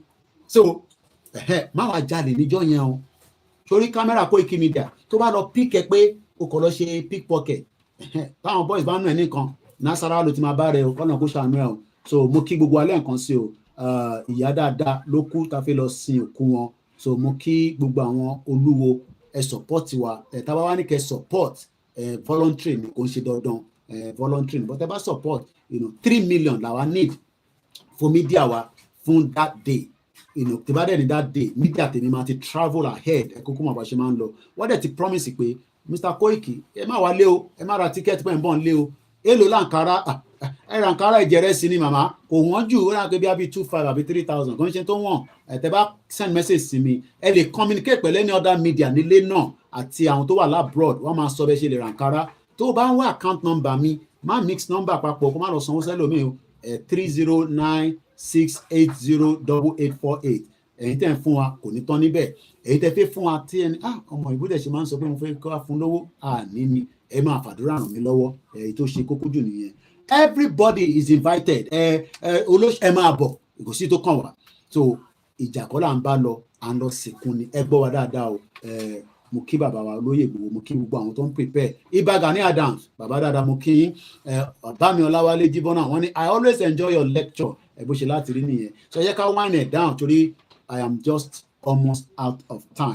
My name is OLAYOMI KOIKI. It is Koikimedia bringing the world closer to your doorstep.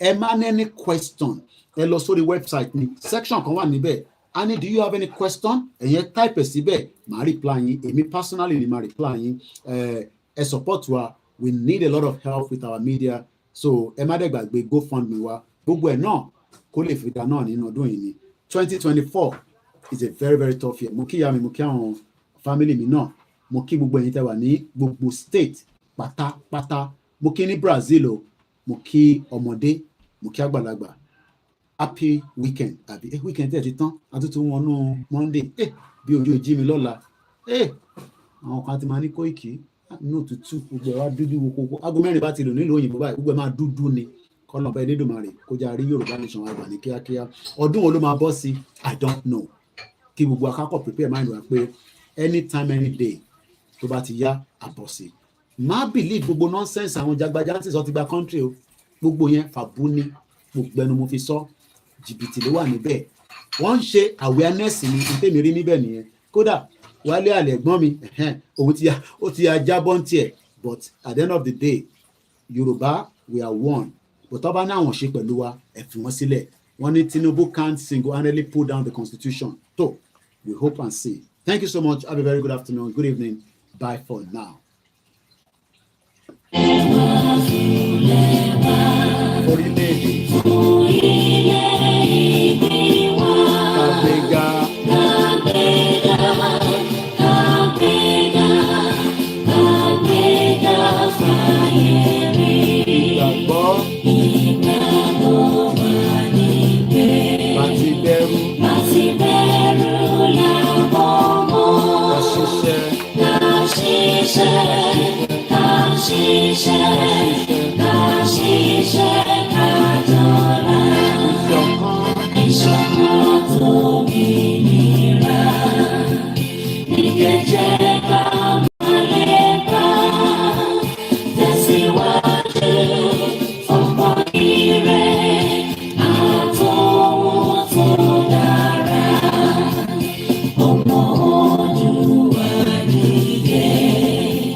Adúpẹ́ fún gbogbo wa brother mi tẹni bàbá yín kú Ọlọ́run bá foríjì wọn dáàdi wa ẹ̀gbọ́n mi Jimoh ẹni I lost my dad last Sunday that is why I have not watched or got in touch kọ́lọ́n kó foríjì gbogbo òpó kọ́lọ́n kó wà pẹ̀lú ilẹ̀ Yorùbá wọn nígbà lẹ́mọ́ wa lọ́wọ́ o inshallah láṣẹ̀dùmarè ó tún di ìgbà tá a bá ríra àwọn kan máa ń bèrè pé nígbà wo ẹ̀yin ní kẹ́ tán notification bell nígbà tá a bá ti jáde ẹ̀gbọ́n wa akọ máa play kankan tá a máa fi máa close gbogbo broadcast yẹn lẹ́gbẹ̀lẹ́gbẹ̀ oyè yín nísìn so that is about it good night and bye for now Yoruba nation no going back. Bọ́dá island àgbà maybe blue sky jágámọ̀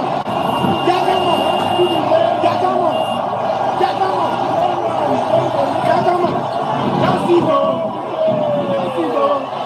ìbò wọn gbé tí wọn bí the land is too much the land is too much the land is too much the land is too much jágámọ̀ let's go. Bọ́dá island àgbà maybe blue sky jágámọ̀. ìyẹn kan try láti pè lẹ́yìn mi ìyẹn tó délé tàn ní àlejò kọ̀ọ̀kan mọ́nì sí.